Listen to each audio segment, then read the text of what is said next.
ಕರ್ನಾಟಕದ ಎಲ್ಲ ಆತ್ಮೀಯ ಸ್ಪರ್ಧಾರ್ಥಿಗಳಿಗೆ ಯುವರ್ ಡ್ರೀಮ್ ಗೈಡ್ ಯೂಟ್ಯೂಬ್ ಚಾನಲ್ಗೆ ಎಲ್ಲರಿಗೂ ಸ್ವಾಗತ. ನಾನು ನಿಮ್ಮ ಪ್ರೇಮ್. ಆತ್ಮೀಯ ಸ್ಪರ್ಧಾರ್ಥಿಗಳೇ, ತಮ್ಮೆಲ್ಲರಿಗೂ ಗೊತ್ತಿರುವ ಹಾಗೆ ಎಕನಾಮಿ ಬಾಬಾ ಎನ್ನುವ ವಿಶೇಷ ತರಗತಿಯನ್ನ ಕೆಎಎಸ್ ಮತ್ತು ಯುಪಿಎಸ್ಸಿ ಕೆಪಿಎಸ್ಸಿಯ ಎಲ್ಲಾ ಪರೀಕ್ಷೆಗಳಿಗೂ ಅನುಕೂಲವಾಗುವಂತೆ your dream guide YouTube channel ಅಲ್ಲಿ ಪ್ರಾರಂಭ ಮಾಡಿದ್ದೇವೆ. ಈ ಒಂದು ಸೆಷನ್ಗೆ, ಈ ಒಂದು ಕಾರ್ಯಕ್ರಮಕ್ಕೆ ತಮ್ಮೆಲ್ಲರ ಅಭೂತಪೂರ್ವವಾದಂತಹ ಒಂದು ಪ್ರತಿಕ್ರಿಯೆಗಳು ದೊರೀತಾ ಇದೆ.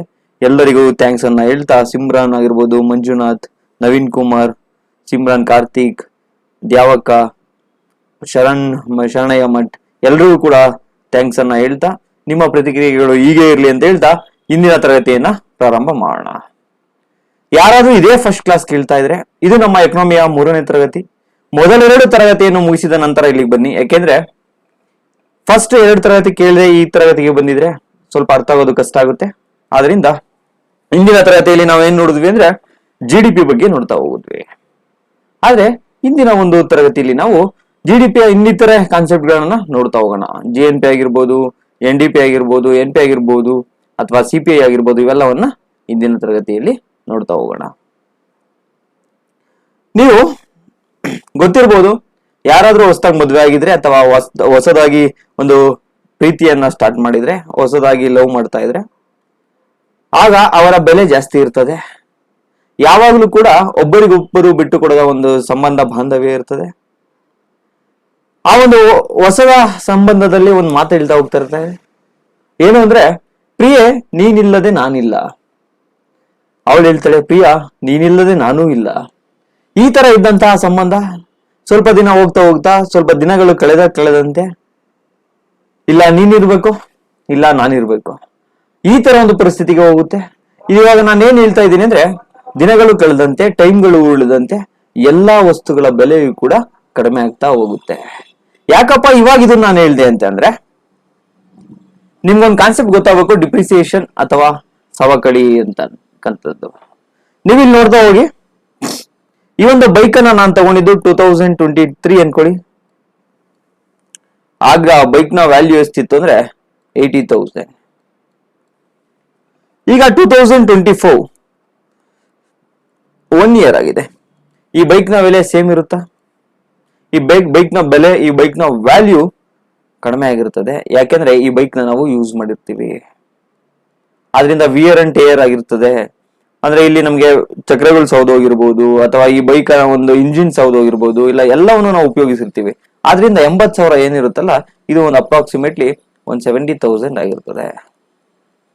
ಅಂದ್ರೆ ಒಂದು 10,000 ಏನಾಯ್ತು ನಮ್ಗಿಲ್ಲಿ ಸವಕಳಿ ಆಯ್ತು. ಇದನ್ನೇ ನಾವು ಡಿಪ್ರಿಸಿಯೇಷನ್ ಅಂತ ಹೇಳಿ ಕರಿತೀವಿ. ಅದೇ ರೀತಿ ಫಾರ್ ಎಕ್ಸಾಂಪಲ್ ಈ ಕಾರು ಕೂಡ ಅಷ್ಟೇ.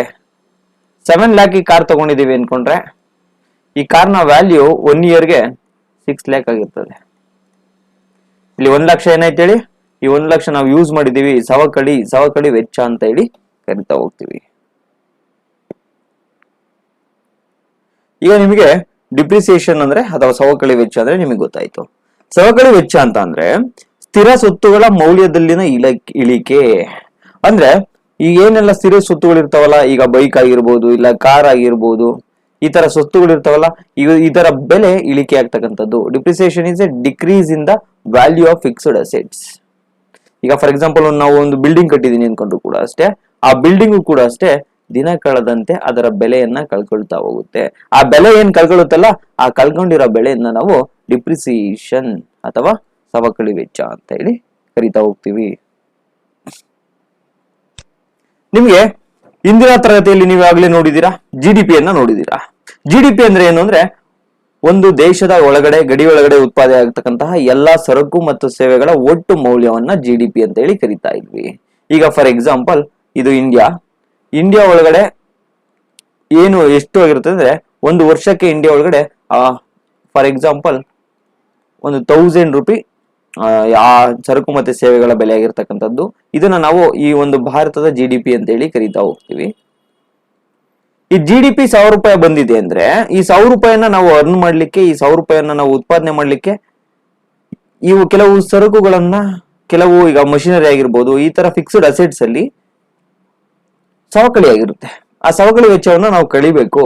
ಈಗ ಫಾರ್ ಎಕ್ಸಾಂಪಲ್ 1000 ರೂಪಿ ನಾವೇನಾದ್ರೂ ಉತ್ಪಾದನೆ ಮಾಡಿದೀವಿ ಅಂತ ಅಂದ್ರೆ, ಒಂದು 100 ರೂಪಿ ಸವಕಳಿ ಆಗಿರ್ತದೆ, ಅಂದ್ರೆ ಡಿಪ್ರಿಸಿಯೇಷನ್ ಆಗಿರುತ್ತದೆ.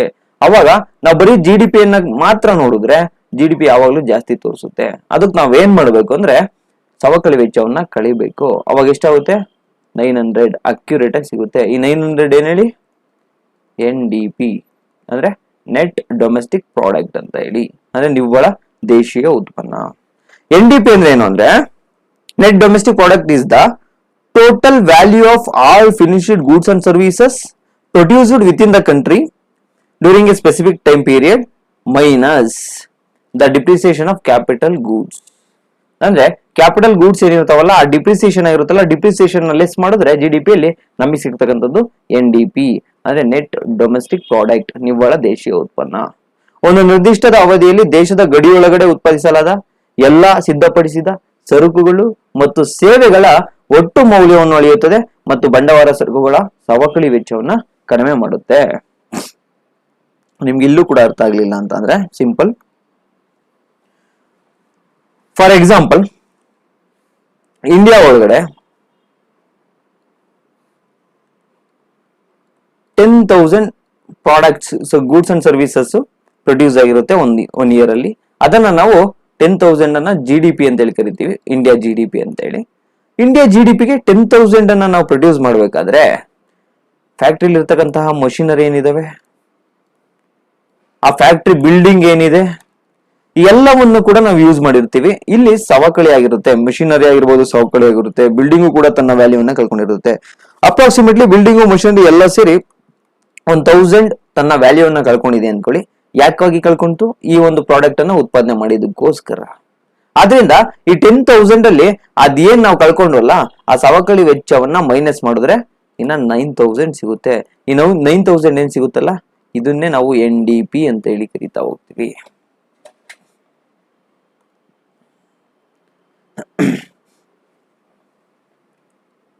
ಈಗ ನೀವ್ ಹೇಳಿ, GDP ಬೆಟರಾ NDP ಬೆಸ್ಟಾ? ಒಂದು ರಾಷ್ಟ್ರದ ಒಂದು ಎಕನಾಮಿಯನ್ನು ಅಳಿಬೇಕು ಅಂದ್ರೆ ನಾವು GDP ತಗೊಂಡ್ರೆ ಬೆಟರಾ NDP ತಗೊಂಡ್ರೆ ಬೆಟರಾ? ಅಂದ್ರೆ ಒಟ್ಟು ದೇಶೀಯ ಉತ್ಪನ್ನ ತಗೊಂಡ್ರೆ ಬೆಟರಾ ನಿವ್ವಳ ದೇಶೀಯ ಉತ್ಪನ್ನ ತಗೊಂಡ್ರೆ ಬೆಟರಾ?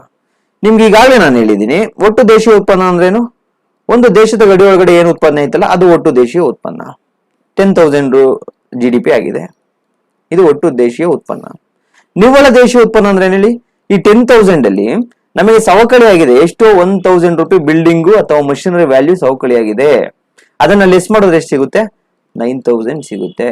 ಈಗ ನೀವು ಹೇಳಿ, GDP ತಗೊಂಡ್ರೆ ಬೆಟರಾ ಅಥವಾ NDP ಯನ್ನ ತಗೊಂಡ್ರೆ ಒಂದು ರಾಷ್ಟ್ರದ ಅಂತಿಮ ಎಕನಾಮಿ ಹೇಗಿದೆ ಅಂತ ಹೇಳಿ ತಿಳಿಯುತ್ತೆ. ಯಾವ್ದು ಬೆಟರ್ ಅಂತ ನೀವು ಡಿಸೈಡ್ ಮಾಡಿ. ಸವಕಳಿ ವೆಚ್ಚ ನಮ್ಗೆ ಯಾವತ್ತಿದ್ರು ಲಾಸ್ ಅಲ್ವಾ, ಅದರಿಂದ ಕಳಿಬೇಕಲ್ವಾ. ಹಂಗಾಗಿ ನಿವ್ವಳ ದೇಶೀಯ ಉತ್ಪನ್ನ ಬೆಟರ್. GDP ಮತ್ತೆ NDP ಅನ್ನು ಕೊಟ್ಟು ಯಾವುದು ಅಕ್ಯುರೇಟ್ ಆಗಿ ನಮ್ಮ ಎಕನಾಮಿಯನ್ನ ಮೆಜರ್ ಮಾಡುತ್ತೆ ಅಂತ ಕೇಳಿದ್ದೆ ಆದ್ರೆ NDP ಹೇಳ್ಬೇಕು. ಯಾಕೆಂದ್ರೆ ಇಲ್ಲಿ ಸವಕಳಿ ವೆಚ್ಚವನ್ನ ಲೆಸ್ ಮಾಡಿರ್ತೀವಿ. ನೆಕ್ಸ್ಟ್ GDP ಮತ್ತೆ NDP ಆಯ್ತು. ಈಗ GDP ಮತ್ತೆ GNP ಅನ್ನ ನೋಡ್ತಾ ಹೋಗೋಣ. GNP ಅಂದ್ರೆ ಏನು? ಗ್ರಾಸ್ ನ್ಯಾಷನಲ್ ಪ್ರಾಡಕ್ಟ್ ಅಂದ್ರೆ ಒಟ್ಟು ರಾಷ್ಟ್ರೀಯ ಉತ್ಪನ್ನ.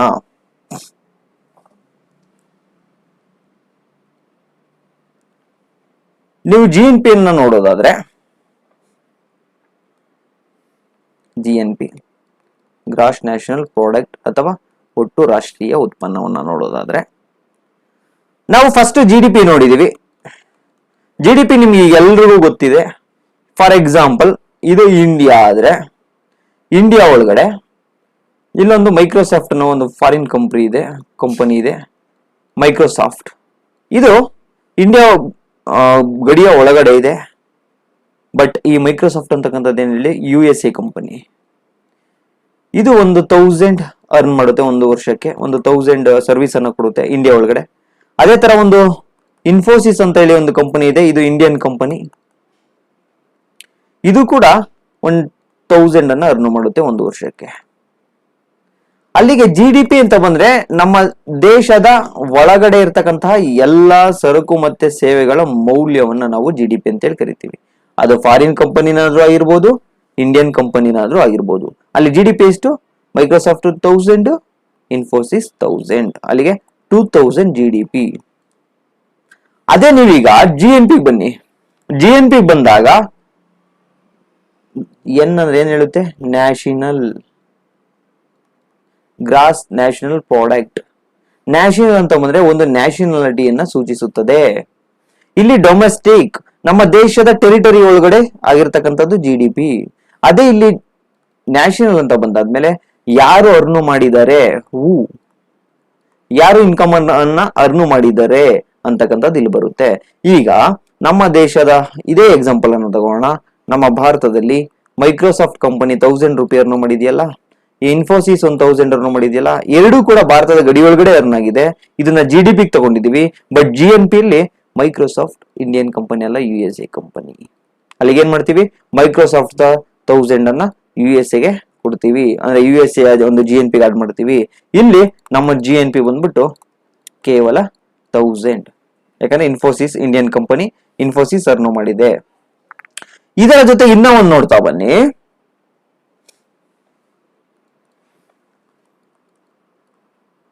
ಇನ್ಫೋಸಿಸ್ ಕಂಪನಿಯಲ್ಲಿ ಇಂಡಿಯಾದಲ್ಲೂ ಇದೆ ಇದು ಬ್ರಾಂಚ್, ಮತ್ತೆ USA ಅಲ್ಲೂ ಕೂಡ ಇದೆ, ಲಂಡನ್ ಅಲ್ಲೂ ಕೂಡ ಇದೆ, UK ಅಲ್ಲೂ ಕೂಡ ಇದೆ, ಇಲ್ಲೂ ಕೂಡ ಇನ್ಫೋಸಿಸ್ ಇದೆ. ಈಗ ಇಂಡಿಯಾದಲ್ಲಿ 1000 ಅರ್ನ್ ಆಗಿದೆ ಅನ್ಕೊಳ್ಳಿ ಇನ್ಫೋಸಿಸ್ದು. ಅದೇ USA ಅಲ್ಲಿ ಒಂದು 500 ಅರ್ನಿಂಗ್ ಆಗಿದೆ ಇನ್ಫೋಸಿಸ್, UK ಅಲ್ಲಿ ಒಂದು 300 ಅರ್ನಿಂಗ್ ಆಗಿದೆ. ಅಲ್ಲಿಗೆ ಒಟ್ಟು GNP ಅನ್ನ ತಗೊಳೋದಾದ್ರೆ ನಮ್ಮ ಭಾರತೀಯರು ಎಲ್ಲಾದ್ರೂ ಅರ್ನು ಮಾಡಿರ್ಲಿ, ವಿತ್ ಇನ್ ಇಂಡಿಯನ್ ಟೆರಿಟರಿ ಆಗಿರ್ಬೋದು, ಅಂದ್ರೆ ದೇಶದ ಒಳಗಡೆನಾದ್ರೂ ಅರ್ನು ಮಾಡಿರ್ಲಿ, ಅಥವಾ ದೇಶದ ಆಚೆ ಇಲ್ಲಿ ಏನ್ ಅರ್ನು ಮಾಡಿದಾರಲ್ಲ, USA ಅಲ್ಲಿ 500 ಅರ್ನು ಮಾಡಿದ್ದಾರೆ, UK ಅಲ್ಲಿ 300 ಅರ್ನು ಮಾಡಿದ್ದಾರೆ. ಟೋಟಲ್ ನಮ್ಮ ದೇಶದ ಹೊರಗೆ, ನಮ್ಮ ದೇಶದ ಗಡಿಯಿಂದ ಆಚೆ ಅರ್ನು ಮಾಡಿದ್ದಾರೆ ಇನ್ಫೋಸಿಸ್ ಅವರೆಷ್ಟು, 800. ನಮ್ಮ ದೇಶದಲ್ಲಿ ಎಷ್ಟು ಅರ್ನು ಮಾಡಿದ್ದಾರೆ, 1000. ಅಲ್ಲಿ ಎರಡು ಸೇರಿಸಿದ್ರೆ 1800 GNP. ಈಗ ಗೊತ್ತಾಯ್ತಾ? ಸಿಂಪಲ್. GDP ಅಲ್ಲಿ ನಮ್ಮ ದೇಶದ ಒಳಗಡೆ ಮಾತ್ರ ಅರ್ನು ಮಾಡಿ ತಗೋತೀವಿ, ಅಂದ್ರೆ ಇಂಡಿಯಾದವರಾದ್ರೂ ಅರ್ನು ಮಾಡಿರ್ಬೋದು, ಫಾರಿನ್ ಅವರಾದ್ರೂ ಅರ್ನು ಮಾಡಿರ್ಬೋದು. ಬಟ್ GNP ಬಂದ್ರೆ ನಮ್ಮ ಇಂಡಿಯನ್ ಅವರು, ನಮ್ಮ ಭಾರತೀಯರು ಇಂಡಿಯಾದಲ್ಲಿ ಎಷ್ಟು ಅರ್ನು ಮಾಡಿದ್ದಾರೆ, ಪ್ಲಸ್ ನಮ್ಮ ಇಂಡಿಯನ್ಸ್ ಬೇರೆ ಕಡೆ ಎಷ್ಟು ಅರ್ನು ಮಾಡಿದ್ದಾರೆ ಬೇರೆ ದೇಶದಲ್ಲಿ, ಎರಡನ್ನು ಸೇರಿ ತಗೋತೀವಿ. ಇದನ್ನ GNP ಅಂತ ಹೇಳಿ ಕರಿತೀವಿ. ಇನ್ನ ಸಿಂಪಲ್ ಆಗಿ ಅರ್ಥ ಆಗ್ಬೇಕು ಅಂದ್ರೆ, ಜಿಲೆಟ್ ಕಂಪನಿ ಬಂದ್ಬಿಟ್ಟು USA ಕಂಪನಿ. USA ಕಂಪನಿ ನಮ್ಮ ಇಂಡಿಯಾದಲ್ಲಿ ಅನ್ಕೋಣ, ಈಗ ಇಂಡಿಯಾದಲ್ಲಿ ಇದೆ ಜಿಲೆಟ್, ಎಲ್ಲರೂ ಕೂಡ ಯೂಸ್ ಮಾಡ್ತೀವಿ. ಇಂಡಿಯಾದಲ್ಲಿ ಅಪ್ರಾಕ್ಸಿಮೇಟ್ಲಿ ಇದು ಒಂದು 10,000 ಅನ್ಕೊಳ್ಳಿ, ಸರಿ, ಸುಮಾರು ಒಂದು 10,000 ಪ್ರಾಡಕ್ಟ್ ಸೇಲ್ ಆಗುತ್ತೆ, 10,000 ಸೇಲ್ ಆಗುತ್ತೆ. ಅದೇ ಇಲ್ಲೊಂದಿದೆ ಬಾಂಬೆ ಶೇವಿಂಗ್ ಕಂಪನಿ ಅಂತ ಹೇಳಿ, ಇದು ಇಂಡಿಯನ್ ಕಂಪನಿ. ಇದು ಒಂದು 12,000 ಪ್ರಾಡಕ್ಟ್ ಸೇಲ್ ಆಗುತ್ತೆ. ಎರಡು ಕೂಡ ಇಂಡಿಯಾದಲ್ಲಿ ಯೂಸ್ ಮಾಡ್ತಾ ಇದ್ದೀವಿ. ಈಗ ಅಲ್ಲಿ ಎಲ್ಲಿ ಇದು ಇನ್ಕಮ್ ಜನರೇಟ್ ಆಯ್ತು ಅಂದ್ರೆ ಇಂಡಿಯಾದಲ್ಲಿ ಜನರೇಟ್ ಆಯ್ತು.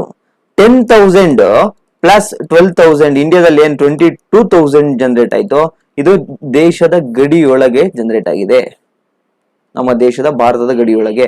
ಅಲ್ಲಿ 22,000 ಏನಿದೆ ಇದನ್ನ ನಾವು GDP ಅಲ್ಲಿ ತಗೋತೀವಿ. ನಮ್ಮ GDP ಅವಾಗ ಎಷ್ಟಾಗುತ್ತೆ, 22,000. ಫಾರಿನ್ ಕಂಪನಿನಾದ್ರೂ ಆಗಿರ್ಬೋದು, ಇಂಡಿಯನ್ ಕಂಪನಿನಾದ್ರೂ ಆಗಿರ್ಬೋದು, ಅರ್ನು ಮಾಡಿದ್ದಲ್ಲಿ ಇಂಡಿಯಾದಲ್ಲಿ. ಹಂಗಾಗಿ GDP 22,000 ಅನ್ನ ತೆಗೆದುಕೋತೀವಿ.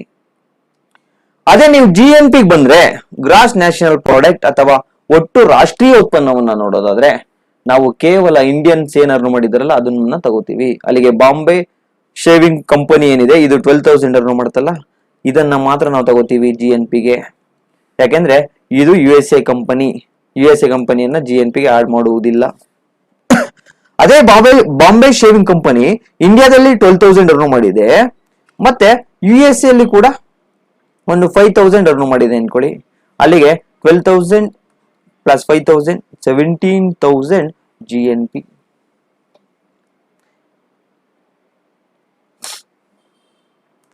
ಇಲ್ಲಿ ಕೂಡ ನೋಡ್ತಾ ಬನ್ನಿ. ಇಲ್ಲೂ ಕೂಡ ಇನ್ಫೋಸಿಸ್, ನಿಮ್ಗಾಗಲೇ ಎಕ್ಸಾಂಪಲ್ ಕೊಟ್ಟಿದ್ದೀನಿ. ಇದು ಇನ್ಫೋಸಿಸ್ ಮತ್ತೆ ಮೈಕ್ರೋಸಾಫ್ಟ್ ಎರಡು ಕೂಡ ನಮ್ಮ ದೇಶದ ಒಳಗಡೆ ಏನ್ ಅರ್ನು ಮಾಡುತ್ತಲ್ಲ, ಎರಡು ನಮ್ಮ ದೇಶದ ಒಳಗಡೆ ಕಂಪನಿ ಇದಾವೆ ಕಂಪನಿ. ಇದು ಮೈಕ್ರೋಸಾಫ್ಟ್ USA ದಾಗಿದ್ರು ಕೂಡ ನಮ್ಮ ದೇಶದ ಒಳಗಡೆ ಏನ್ ಅರ್ನು ಮಾಡುತ್ತೆ ಅದು GDP ತಗೋತೀವಿ ನಾವು. ಅದೇ ಮೈಕ್ರೋಸಾಫ್ಟ್ ಅನ್ನ, ಇದು ಅಮೆರಿಕನ್ ಕಂಪನಿ, ನಮ್ಮ ದೇಶದ GNP ಅಲ್ಲಿ ಕೌಂಟ್ ಮಾಡಲ್ಲ. GNP ನ್ಯಾಷನಾಲಿಟಿ, ಯಾರು ಇನ್ಕಮ್ ಜನರೇಟ್ ಮಾಡಿದ್ದಾರೆ ಅಂತ ಆಗುತ್ತೆ. ಇದು ಅಮೆರಿಕದವರು, ಸೊ ಬೇಡ. ಅವಾಗ ಕೇವಲ ಇನ್ಫೋಸಿಸ್ ಅದನ್ನ ತೆಗೆದುಕೊಳ್ತೀವಿ.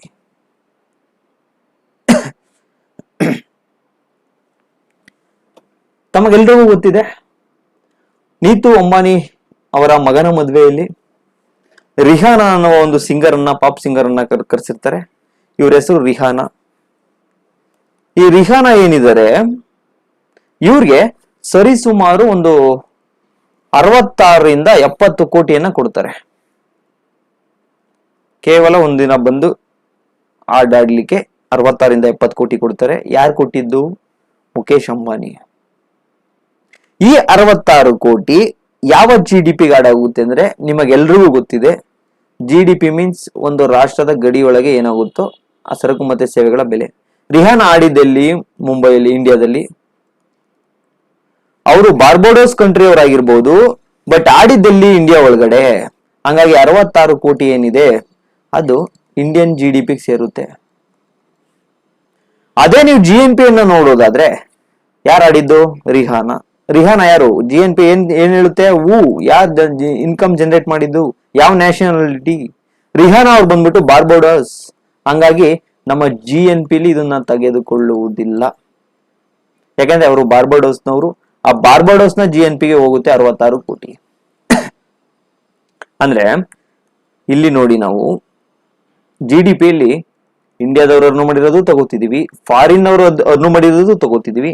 ಇಂಡಿಯಾ ಮತ್ತೆ ಫಾರಿನ್ ಅವರು ನಮ್ಮ ದೇಶದ ಒಳಗಡೆ ಅರ್ನು ಮಾಡಿದ್ರೆ ಅದನ್ನ ತಗೋತಾ ಇದ್ದೀವಿ. ಬಟ್ GNP ಅಲ್ಲಿ ಹಂಗಲ್ಲ. ಇಂಡಿಯಾಲ್ಲಾದ್ರೂ ಅರ್ನು ಮಾಡ್ಲಿ, ಫಾರಿನ್ ಅಲ್ಲಾದ್ರೂ ಅರ್ನು ಮಾಡ್ಲಿ, ಯಾರು ಅರ್ನು ಮಾಡಿದ್ದಾರೆ? ಇಂಡಿಯನ್ಸ್ ಅರ್ನು ಮಾಡಿರ್ಬೇಕು. ಇಂಡಿಯನ್ಸ್ ಅರ್ನು ಮಾಡಿರೋದು ಮಾತ್ರ GNP ಅಲ್ಲಿ ತಗೋತಾ ಹೋಗ್ತೀವಿ. ಈಗ ನೋಡೋಣ ಗ್ರಾಸ್ ನ್ಯಾಷನಲ್ ಪ್ರಾಡಕ್ಟ್ ಅಂದ್ರೆ ಏನು ಅಂತ. Gross national product refers to total value of all goods and services produced by the residents. Indian residents ಎಲ್ಲಿ ಪ್ರೊಡ್ಯೂಸ್ ಮಾಡಿರ್ತಾರೋ ಗೂಡ್ಸ್ ಅಂಡ್ ಸರ್ವಿಸಸ್ ನ ಎಲ್ಲಾದ್ರೂ ಮಾಡ್ಕೊಳ್ಳಿ, ಬಟ್ ಇಂಡಿಯನ್ ರೆಸಿಡೆಂಟ್ಸ್ ಆಗಿರ್ಬೇಕು. ಅದನ್ನ ನಾವು GNP ಅಂತೇಳಿ ಕರಿತೀವಿ.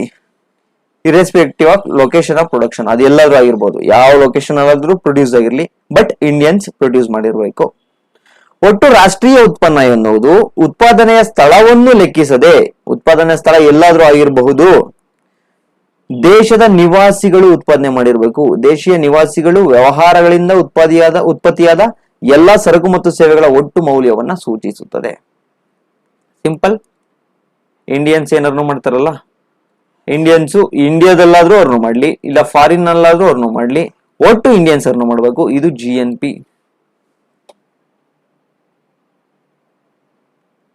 ಈಗ ನೀವು ಹೇಳಿ, ಇವರು ಮಯಂತಿ, ನಿಮ್ಗೆಲ್ರಿಗೂ ಗೊತ್ತಿದೆ, ಇವರು ಇಂಡಿಯನ್ ಫೇಮಸ್ ಜರ್ನಲಿಸ್ಟ್, ಇವರು ಸ್ಪೋರ್ಟ್ಸ್ ಆಂಕರ್ ಕೂಡ ಹೌದು. ಇವರು ಆಸ್ಟ್ರೇಲಿಯಾದಲ್ಲಿ ಮ್ಯಾಚ್ ನಡೀತಾ ಇದೆ. ಆಸ್ಟ್ರೇಲಿಯಾದಲ್ಲಿ ಮ್ಯಾಚ್ ನಡಿಬೇಕಾದ್ರೆ ಆಸ್ಟ್ರೇಲಿಯಾಕ್ಕೆ ಹೋಗಿ ಆಂಕರಿಂಗ್ ಮಾಡ್ತಾರೆ. ಅಲ್ಲಿ ನಮ್ಮ ಸ್ಪೋರ್ಟ್ಸ್ ಬಗ್ಗೆ ಆಂಕರಿಂಗ್ ಮಾಡ್ತಾರೆ. ಆಸ್ಟ್ರೇಲಿಯಾದವರು ಇವರಿಗೆ 5 lakh ಅಮೌಂಟ್ ಅನ್ನ 5 lakh ಅನ್ನ ಪೇ ಮಾಡ್ತಾರೆ ರೆಮ್ಯುನರೇಷನ್ ಆಗಿ. ಈ 5 lakh ಯಾವ ದೇಶದ GDP ಸೇರುತ್ತೆ ಮತ್ತೆ ಯಾವ ದೇಶದ NDP ಸೇರುತ್ತೆ? GNP ಸೇರುತ್ತೆ, ಗ್ರಾಸ್ ನ್ಯಾಷನಲ್ ಪ್ರಾಡಕ್ಟ್. ಈಗ ಮಾಯಂತಿ ಅರ್ನು ಮಾಡಿದ್ದಲ್ಲಿ ಆಸ್ಟ್ರೇಲಿಯಾದಲ್ಲಿ. GDP ಅಂತ ಬಂದ್ರೇನು? ಯಾವ ದೇಶದ ಗಡಿ ಒಳಗಡೆ ಅರ್ನು ಆಗಿರುತ್ತೋ ಆ ದೇಶಕ್ಕೆ ಸೇರುತ್ತೆ. ಅಲ್ಲಿ ಮಾಯಂತಿ ಆಸ್ಟ್ರೇಲಿಯಾದಲ್ಲಿ ಅರ್ನು ಮಾಡಿದ್ರು 5 lakh. ಅಲ್ಲಿ GDP ಬಂದ್ಬಿಟ್ಟು ಹೌದು ಆಸ್ಟ್ರೇಲಿಯಾ GDP ಹೋಗುತ್ತೆ 5 lakh. ಅದೇ GNP ಬಂದ್ಬಿಟ್ಟು ಎಲ್ಲಿ ಹೋಗುತ್ತೆ? GNP ಬಂದ್ಬಿಟ್ಟು ಇಂಡಿಯಾಗೆ ಬರುತ್ತೆ. ಯಾಕೆ ಹೇಳಿ? ಇವರು ಇಂಡಿಯಾದವರು, Indian resident, Indian journalist. So ಇವರು ಆಸ್ಟ್ರೇಲಿಯಾದಲ್ಲಾದ್ರೂ ಮಾಡ್ಲಿ, ಎಲ್ಲಾದ್ರೂ ಮಾಡ್ಲಿ, ಅಲ್ಲಿಗೆ GNPಗೆ, ಇಂಡಿಯನ್ GNPಗೆ ಆಡ್ ಆಗ್ತಾ ಹೋಗುತ್ತೆ.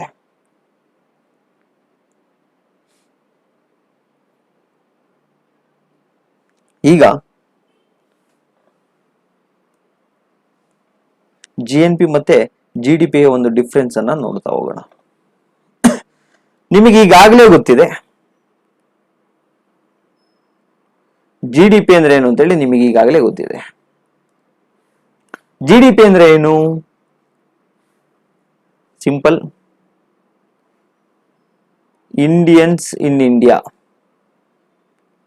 ಇಂಡಿಯನ್ಸ್ ಇನ್ ಇಂಡಿಯಾ, ಇಂಡಿಯಾದಲ್ಲಿ ಏನಿದಾರಲ್ಲ ಆ ಇಂಡಿಯನ್ಸ್ ಅರ್ನ್ ಮಾಡಿರೋದು, ಪ್ಲಸ್ ಫಾರಿನ್ನವ್ರು ಏನಿದಾರಲ್ಲ ಇಂಡಿಯಾದಲ್ಲಿ, ಫಾರಿನರ್ಸ್ ಇನ್ ಇಂಡಿಯಾ, ಇಂಡಿಯಾದವ್ರು ಇಂಡಿಯಾದಲ್ಲಿ ಏನಿದಾರಲ್ಲ ಆ ಇಂಡಿಯನ್ಸ್, ಅದರ ಜೊತೆಗೆ ಫಾರಿನ್ನವ್ರು ಏನ್ ಇಂಡಿಯಾದಲ್ಲಿ ಇದಾರಲ್ಲ ಇವರು ಎರಡೂ ಅರ್ನ್ ಮಾಡಿರೋದು ಸೇರಿದ್ರೆ ನಾವು GDP ಅಂತ ಹೇಳಿ ಕರಿತೀವಿ. ಆದ್ರೆ GNP ಏನ್ ಡಿಫ್ರೆನ್ಸ್ ಹೇಳಿ? GNP simple, Indians in India, ಇಂಡಿಯಾದವ್ರು ಏನ್ ಅರ್ನ್ ಮಾಡಿದಾರ ಅದು, ಅದರ ಜೊತೆಗೆ ಇಂಡಿಯಾದವ್ರು ಫಾರಿನ್ ಅಲ್ಲಿ ಏನ್ ಅರ್ನ್ ಆಗ್ತಿದೆಯಲ್ಲ, ಇಂಡಿಯನ್ಸ್ ಇನ್ ಫಾರಿನ್, ಅದು ಎರಡನ್ನ ನಾವು GNP ಅಲ್ಲಿ ನಾವು ತೆಗೆದುಕೊಳ್ತಾ ಹೋಗ್ತೀವಿ. ಇಟ್ ಮೀನ್ಸ್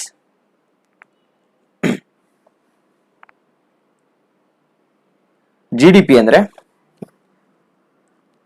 ನಮ್ಮ ಭಾರತೀಯರು ಭಾರತದಲ್ಲಿ ಏನಿರ್ತಾರಲ್ಲ ಅವ್ರು ಅರ್ನ್ ಮಾಡಿರೋದು, ಪ್ಲಸ್ ವಿದೇಶಿಯರು ಫಾರಿನರ್ಸ್ ಏನ್ ಇಂಡಿಯಾದಲ್ಲಿ ಇರ್ತಾರಲ್ಲ ಅವ್ರು ಅರ್ನ್ ಮಾಡಿರೋದು. ಭಾರತೀಯರು ಪ್ಲಸ್ ವಿದೇಶಿಯರು ಇಬ್ರು ಸೇರಿ ಎಲ್ಲಿ ಅರ್ನ್ ಮಾಡಿರ್ಬೇಕು? ಇಂಡಿಯಾದಲ್ಲಿ ಅರ್ನ್ ಮಾಡಿರ್ಬೇಕು, ಇಂಡಿಯಾದ ಒಳಗಡೆ ಅರ್ನ್ ಮಾಡಿರ್ಬೇಕು. ಅದನ್ನ ನಾವು GDP ಅಂತ ಹೇಳಿ ಕರಿತೀವಿ. GNP ಅಲ್ಲಿ ಆ ತರ ಬರಲ್ಲ. ಇಂಡಿಯನ್ಸ್ ಇನ್ ಇಂಡಿಯಾ, ಇಂಡಿಯಾದಲ್ಲಿ ಏನಿದಾರಲ್ಲ ಇಂಡಿಯನ್ಸ್ ಅವರು, ಜೊತೆಗೆ ಇಂಡಿಯನ್ಸ್ ಇನ್ ಅಬ್ರಾಡ್, ಫಾರಿನ್ ಅಲ್ಲಿ ಏನಿದಾರಲ್ಲ ಇಂಡಿಯನ್ಸ್ ಅವ್ರದನ್ನ ನಾವು GNP ಗೆ ಕೌಂಟ್ ಮಾಡ್ತೀವಿ.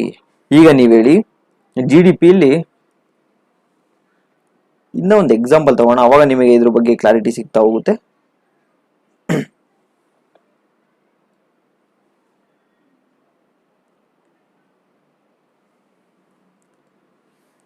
ನಾನು ಪ್ರೇಮ್, ನಾನು US ಅಲ್ಲಿ ಕೆಲಸ ಮಾಡ್ತಾ ಇದ್ದೀನಿ ಅನ್ಕೊಳ್ಳಿ. USA ನನಗೆ ಎಷ್ಟು ಕೊಡುತ್ತೆ ಅಂದ್ರೆ 1 lakh ಪರ್ ಮಂತ್ ಕೊಡುತ್ತೆ, 1 lakh ರೆಮ್ಯುನರೇಷನ್ ಕೊಡುತ್ತೆ. ನನ್ನ ಫ್ರೆಂಡ್ ಒಬ್ರ ಇದ್ದಾರೆ, ಅರುಣ್ ಅನ್ಕೊಳ್ಳಿ.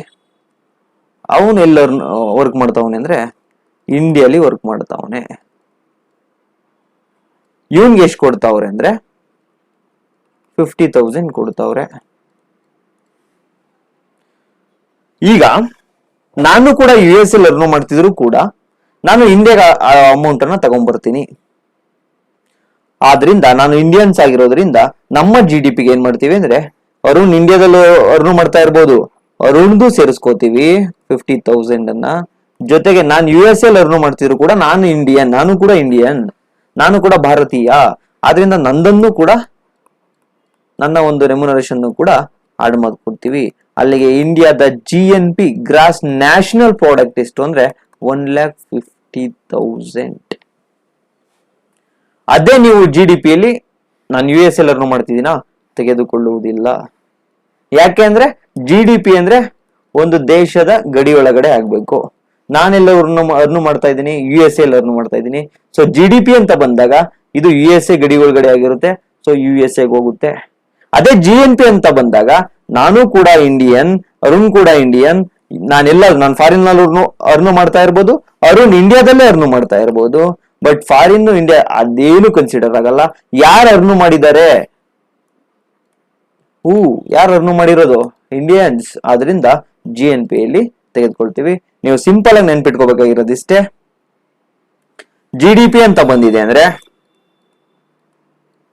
ಡೊಮೆಸ್ಟಿಕ್ ಅಂದ್ರೆ ದೇಶೀಯ, ಅಂದ್ರೆ ಇದೇನ್ ಹೇಳುತ್ತೆ, ಒಂದು ಜಿಯೋಗ್ರಫಿಕಲ್ ಲೊಕೇಶನ್ ಅನ್ನ ಹೇಳುತ್ತೆ.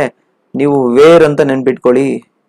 ಎಲ್ಲಿ ಅರ್ನ್ ಆಗಿದೆಯೋ ಆ ದೇಶದ GDP ಹೋಗುತ್ತೆ ವೇರ್ GDP ಅಂತ ಬಂದ್ರೆ. GNP ಅಂತ ಅಂದ್ರೆ ನ್ಯಾಷನಾಲಿಟಿ. ಯಾರು ಅರ್ನ್ ಮಾಡಿದ್ದಾರೆ, ಎಲ್ಲಿ ಅರ್ನ್ ಮಾಡಿದ್ದಾರೆ ಅದು GDP, ಯಾರು ಅರ್ನ್ ಮಾಡಿದ್ದಾರೆ ಅದು GNP. That's it.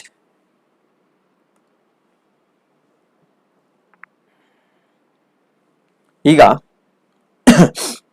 ನಾವು ಅದನ್ನೇ ಸೂತ್ರದ ಮೂಲಕ ಬರೆಯೋದಾದ್ರೆ GNP is equal to GDP minus foreign income. Foreigners ಏನ್ ನಮ್ಮ ಇಂಡಿಯಾದಲ್ಲಿ ಅರ್ನ್ ಮಾಡಿದಾರಲ್ಲ ಅವ್ರ ಇನ್ಕಮ್ ಅನ್ನ ಮೈನಸ್ ಮಾಡ್ತೀವಿ. ಯಾಕಂದ್ರೆ ಅದು ಫಾರಿನರ್ಸ್ ಅರ್ನ್ ಮಾಡಿರೋದು ಫಾರಿನ್ಗೆ ಹೋಗ್ಬೇಕು. ಅದೇ ನಮ್ಮ ಇಂಡಿಯನ್ಸ್ ಏನ್ ಫಾರಿನ್ ನಲ್ಲಿ ಇದಾರಲ್ಲ ಅವ್ರದ್ದು ಆಡ್ ಮಾಡ್ತೀವಿ. ಅಲ್ಲಿಗೆ GNP is equal to GDP plus net factor income from abroad. ಅಂದ್ರೆ ವಿದೇಶದಿಂದ ನಿವ್ವಳ ಆದಾಯ. ಅಂದ್ರೆ ನಮ್ಮ ಇಂಡಿಯನ್ಸ್ ಏನ್ ಫಾರಿನ್ ನಲ್ಲಿ ಇರ್ತಾರಲ್ಲ ಅವ್ರದ್ದು ಆಡ್ ಮಾಡ್ತೀವಿ, ಫಾರಿನ್ ಅವ್ರು ಇಂಡಿಯಾದಲ್ಲಿ ವರ್ಕ್ ಮಾಡ್ತಿದಾರಲ್ಲ ಫಾರಿನ್ ಅವ್ರದ್ದು ಅವ್ರದನ್ನ ಲೆಸ್ ಮಾಡ್ತೀವಿ. ಇದೆರಡನ್ನ ಮಾಡಿದ್ರೆ ನಮಗೆ net factor income from abroad ಸಿಗುತ್ತೆ. GDPಗೆ ನೆಟ್ ಇನ್ಕಮ್ ಫ್ರಮ್ ಅಬ್ರಾಡ್ ಅನ್ನ ಕೂಡಿಸಿದ್ರೆ GNP ಸಿಗುತ್ತೆ. GDP ಮೈನಸ್ ವಿದೇಶಿಯರ ಆದಾಯವನ್ನು ಮೈನಸ್ ಮಾಡ್ತೀವಿ, ವಿದೇಶದಲ್ಲಿರುವ ಭಾರತೀಯರ ಆದಾಯವನ್ನ ಪ್ಲಸ್ ಮಾಡ್ತೀವಿ. ಇದನ್ನ GDP ಪ್ಲಸ್ ವಿದೇಶದಿಂದ ಬಂದ ನಿವ್ವಳ ಆದಾಯ. ಈ ರೀತಿ ಈ ಒಂದು ಫಾರ್ಮುಲಾದ ಮೂಲಕ ನಾವು GNP ಯನ್ನ ಕ್ಯಾಲ್ಕುಲೇಷನ್ ಮಾಡ್ತಾ ಹೋಗ್ತೀವಿ. ಈಗ ಹೇಳಿ ನೀವು, GDP ಬೆಟರಾ ಅಥವಾ GNP ಬೆಟರಾ? GDP ಬೆಟರ್ ಅಲ್ವೇ ಅಲ್ಲ. ಯಾಕೆ ಹೇಳಿ? ಇಲ್ಲಿ ಕೇವಲ ಇಂಡಿಯಾ ಒಳಗಡೆ ಅರ್ನ್ ಆಗಿರೋದು ಮಾತ್ರ ತಗೋತೀವಿ. ಅದೇ ಇಂಡಿಯನ್ಸ್ ಫಾರಿನ್ ಅಲ್ಲಿ ಅರ್ನ್ ಮಾಡ್ತಿರ್ತಾರಲ್ಲ, ಇಂಡಿಯನ್ಸ್ ವಿದೇಶದಲ್ಲಿ ಅರ್ನ್ ಮಾಡ್ತಿರ್ತಾರಲ್ಲ ಅದನ್ನ ತೆಗೆದುಕೊಳ್ಳಲ್ಲ. ಮತ್ತೆ GDPಲಿ ಜಪಾನ್ ಆಗಿರ್ಬೋದು, ಯಾವುದೇ ದೇಶ, ಫಾರ್ ಎಕ್ಸಾಂಪಲ್ ಜಪಾನ್ ನಮ್ಮ ದೇಶದೊಳಗಡೆ ಒಂದು 50,000 ಅರ್ನ್ ಮಾಡ್ತಿದೆ ಅನ್ಕೊಳ್ಳಿ, ಜಪಾನ್ ಕಂಪನಿ. ಈ ಜಪಾನ್ ಅವರು ಈ 50,000 ಅನ್ನ ಅರ್ನ್ ಮಾಡ್ಕೊಂಡು ಅವ್ರ ದೇಶಕ್ಕೆ ತಗೊಂಡು ಹೋಗ್ತಾರೆ. ಅಂದ್ರೂ ಕೂಡ ಫಾರಿನರ್ಸ್ ಅರ್ನ್ ಆಗೋದನ್ನು ಕೂಡ ನಮ್ಮ ದೇಶದ GDPಗೆ ಆಡ್ ಮಾಡ್ತಾ ಇದ್ದೀವಿ. ಆದ್ರಿಂದ ನಮ್ದು ಫಾರಿನರ್ಸ್ ಅರ್ನ್ ಮಾಡೋದು ಕೂಡ ಆಡ್ ಆಗ್ತಾ ಇದೆ. ಹಂಗಾಗಿ GDP ಯಾವಾಗಲೂ ಕೂಡ ಜಾಸ್ತಿ ಕಾಣಿಸುತ್ತೆ. ಸೊ GDPಯನ್ನ ತೆಗೆದುಕೊಳ್ಳಬಾರದು, ಯಾಕೆಂದ್ರೆ ಫಾರಿನರ್ಸ್ ಇನ್ಕಮ್ ಕೂಡ ಇದರಲ್ಲಿ ಇನ್ಕ್ಲೂಡ್ ಆಗ್ತಾ ಇದೆ. ಪ್ಲಸ್ ಅದ್ರ ಜೊತೆಗೆ ಫಾರಿನರ್ಸ್ ಇನ್ಕ್ಲೂಡ್ ಆಗೋದ್ರ ಜೊತೆಗೆ ನಮ್ಮ ದೇಶದವ್ರು ಏನ್ ಫಾರಿನ್ ನಲ್ಲಿ ಕೆಲಸ ಮಾಡ್ತಾ ಇದಾರಲ್ಲ ಅವ್ರದ್ದು ಇನ್ಕ್ಲೂಡ್ ಆಗ್ತಾ ಇಲ್ಲ. So GDP is not a pure form to measures our economy. ಯಾವುದೇ ದೇಶದ ಎಕನಾಮಿಯನ್ನಾಗ್ಲಿ ನಾವು GDPಯಲ್ಲಿ ಅಳಿಬಾರ್ದು. ಆದ್ರೆ ದುರದೃಷ್ಟವಶಾತ್ ಎಲ್ಲರೂ ಕೂಡ GDP ಬಗ್ಗೆನೇ ಮಾತಾಡ್ತಾ ಇದ್ದಾರೆ. GNP is very good. ಯಾಕೆ ಅಂತಂದ್ರೆ ಇಲ್ಲಿ ಇಂಡಿಯನ್ ಎಲ್ಲಾದ್ರೂ ಇರ್ಲಿ, ಫಾರಿನ್ ಅಲ್ಲಾದ್ರೂ ಇರ್ಲಿ, ಇಂಡಿಯಾದಲ್ಲಾದ್ರೂ ಇರ್ಲಿ, ಅವನ್ ಅರ್ನು ಮಾಡಿರೋದನ್ನ ನಮ್ಮ ದೇಶಕ್ಕೆ ತಗೊಂಡ್ ಬರ್ತೀವಿ. ಆದ್ರಿಂದ GDP ಇಸ್ ಪ್ಯೂರ್ ಫಾರ್ಮ್. ಆದ್ರೆ ನೀವು ನೋಡ್ತಾ ಇರ್ಬೋದು, ಬೆಳಗಿದ್ರೆ ಸಾಕು ಮೀಡಿಯಾದವ್ರು ಏನ್ ಹೇಳ್ತಾರೆ, ನಮ್ಮ ಭಾರತದ GDP ಅಷ್ಟಿದೆ, ನಮ್ಮ ದೇಶದ GDP ಅಷ್ಟಿದೆ ಅಂತ ಹೇಳಿ ಹೇಳ್ತಾ ಇರ್ತಾರೆ. ಅದ್ರ ಜೊತೆಗೆ ಕೆಲವು ಸರ್ಕಾರದ ಅಧಿಕಾರಿಗಳು ಕೂಡ, ಕೆಲವು ಸರ್ಕಾರದ ಒಂದು ರಾಜಕೀಯದವರು ಕೂಡ ಯಾವಾಗಲೂ ಕೂಡ ನಮ್ GDP ಜಾಸ್ತಿ ಇದೆ ಅಂತ ಹೇಳಿ ಕರೀತಾರೆ. ಅಲ್ರಿ, ಇಲ್ಲಿ ನೋಡಿ ಒಂದು ಎಕ್ಸಾಂಪಲ್ ತಗೊಳ್ತಾ ಹೋಗೋಣ. ನಂದೊಂದು ಕಂಪನಿ ಇದೆ, ಇಂಡಿಯಾದವ್ರದೊಂದು ಕಂಪನಿ ಇದೆ, ABC ಕಂಪನಿ ಅಂತ ಕಾರಣ. ABC ಕಂಪನಿ ಒಂದು 50,000 ಅರ್ನ್ ಮಾಡಿದೆ ಅನ್ಕೋಣ. ABC company. ಇನ್ನ ಒಂದು ಕಂಪನಿ ಇದೆ XYZ. ಇದು UK ಕಂಪನಿ. ABC ಕಂಪನಿ ಏನಿದೆ ಇಂಡಿಯನ್ ಕಂಪನಿ. ಈಗ ಆಕ್ಚುಲಿ ನೋಡ್ತಾ ಹೋದ್ರೆ ಇಂಡಿಯನ್ ಕಂಪನಿ ಏನ್ ಅರ್ನ್ ಆಗಿದೆಯಲ್ಲ ಅದು ತಾನೇ ನಮ್ಮ ಇಂಡಿಯಾದವ್ರು ಅರ್ನ್ ಮಾಡಿರೋದು. ಬಟ್ ಇಲ್ಲಿ ದುರದೃಷ್ಟವಶಾತ್ GDPಲಿ ಏನ್ ಮಾಡ್ತೀವಿ ಅಂದ್ರೆ ಇಂಡಿಯನ್ ಏನ್ ಅರ್ನ್ ಮಾಡಿದಾರಲ್ಲ ಇದ್ರ ಜೊತೆಗೆ XYZ ಕಂಪನಿ ಏನೋ ಒಂದು ಲ್ಯಾಕ್ ಅರ್ನ್ ಮಾಡಿರ್ತದೆ, ಇದನ್ನು ಕೂಡ ಆಡ್ ಮಾಡ್ತೀವಿ. ಅಲ್ಲಿಗೆ UK ಅವರು ಇಲ್ಲಿ ಅರ್ನ್ ಮಾಡಿದ್ರೆ ಇಲ್ಲೇ ಬಿಟ್ಟು ಹೋಗ್ತಾರಾ ಅಥವಾ ಇಲ್ಲೇ ಖರ್ಚು ಮಾಡ್ತಾರಾ? ಇಲ್ಲ, ಇದನ್ನ ತಗೊಂಡ್ಕೊಂಡು UKಗೆ ಹೋಗ್ತಾರೆ. ಅಂದ್ರೂ ಕೂಡ ನಮ್ಮ ದೇಶದ ಗಡಿಯೊಳಗಡೆ ಪ್ರೊಡ್ಯೂಸ್ ಆಗಿದೆ ಅನ್ನೋದರ ಮಾತ್ರ, ದೇಶದ ಗಡಿ ಒಳಗಡೆ ಆಗಿದೆ ಅನ್ನೋ ಒಂದು ಇದರಿಂದ ಇದನ್ನು ಕೂಡ ನಾವು GDP ಕನ್ಸಿಡರ್ ಮಾಡ್ತೀವಿ. ಅವಾಗ GDP ಎಷ್ಟು ತೋರಿಸುತ್ತೆ ಅಂದ್ರೆ 1,50,000 ತೋರಿಸುತ್ತೆ. ಆಕ್ಚುಯಲ್ ಆಗಿ ನಾವು ಅರ್ನ್ ಮಾಡಿದ ಎಷ್ಟು? ಓನ್ಲಿ 50,000 ಅಷ್ಟೇ. ಇನ್ನೂ 1,00,000 ಯಾರು ಅರ್ನ್ ಮಾಡಿದ್ದಾರೆ? ಫಾರಿನ್ ಅವರು ಅರ್ನ್ ಮಾಡಿದ್ದಾರೆ. ಅಂದ್ರೂ ಕೂಡ ಇಲ್ಲಿ GDPಲಿ ಫಾರಿನ್ ಅವ್ರದ್ದು ಇನ್ಕ್ಲೂಡ್ ಮಾಡ್ತೀವಿ, ಇಂಡಿಯಾದವ್ರದ್ದು ಕೂಡ ಇನ್ಕ್ಲೂಡ್ ಮಾಡ್ತೀವಿ. ಸೊ GDP ಅಷ್ಟಿದೆ, GDP ಇಷ್ಟಿದೆ ಅಂದ್ರೆ ನೀವೇ ಯೋಚಿಸಿ ಫಾರಿನ್ ಅವರ್ಸ್ ಎಷ್ಟಿದೆ ಅಂತ ಹೇಳಿ, ನಮ್ಮ ದೇಶಕ್ಕೆ ಫಾರಿನ್ ಅವರ್ಸ್ ಕಾಂಟ್ರಿಬ್ಯೂಷನ್ ಎಷ್ಟಿದೆ ಅಂತ ಹೇಳಿ. ಆದ್ರಿಂದ ಯಾವತ್ತೇ ಆಗ್ಲಿ GDPಯನ್ನ ನೋಡ್ಕೊಂಡು ನೀವು ಯಾವುದೇ ರಾಜಕೀಯ ಪಕ್ಷ ಆಗಿರ್ಬೋದು, ನಮ್ಮ ಭಾರತದ ಎಕನಾಮಿಯನ್ನಾಗಿರ್ಬೋದು ನೋಡಬೇಡಿ. ಆದ್ರೆ ಮೀಡಿಯಾ ತೋರಿಸ್ತಾ ಇರೋದೇನು? ಕೇವಲ GDP. ಮೀಡಿಯಾದವ್ರು ಏನ್ ತೋರಿಸ್ಬೇಕು? GNP ಬಗ್ಗೆ ತೋರಿಸ್ಬೇಕು. ಯಾಕೆ GNP ಬಗ್ಗೆ ತೋರಿಸ್ಬೇಕು? ಅಲ್ಲಿ ಇಂಡಿಯನ್ಸ್ ಏನಾದ್ರು ಮಾಡಿದಾರಲ್ಲ ಅದನ್ನ ಹೇಳ್ತಾ ಹೋಗ್ತಾರೆ.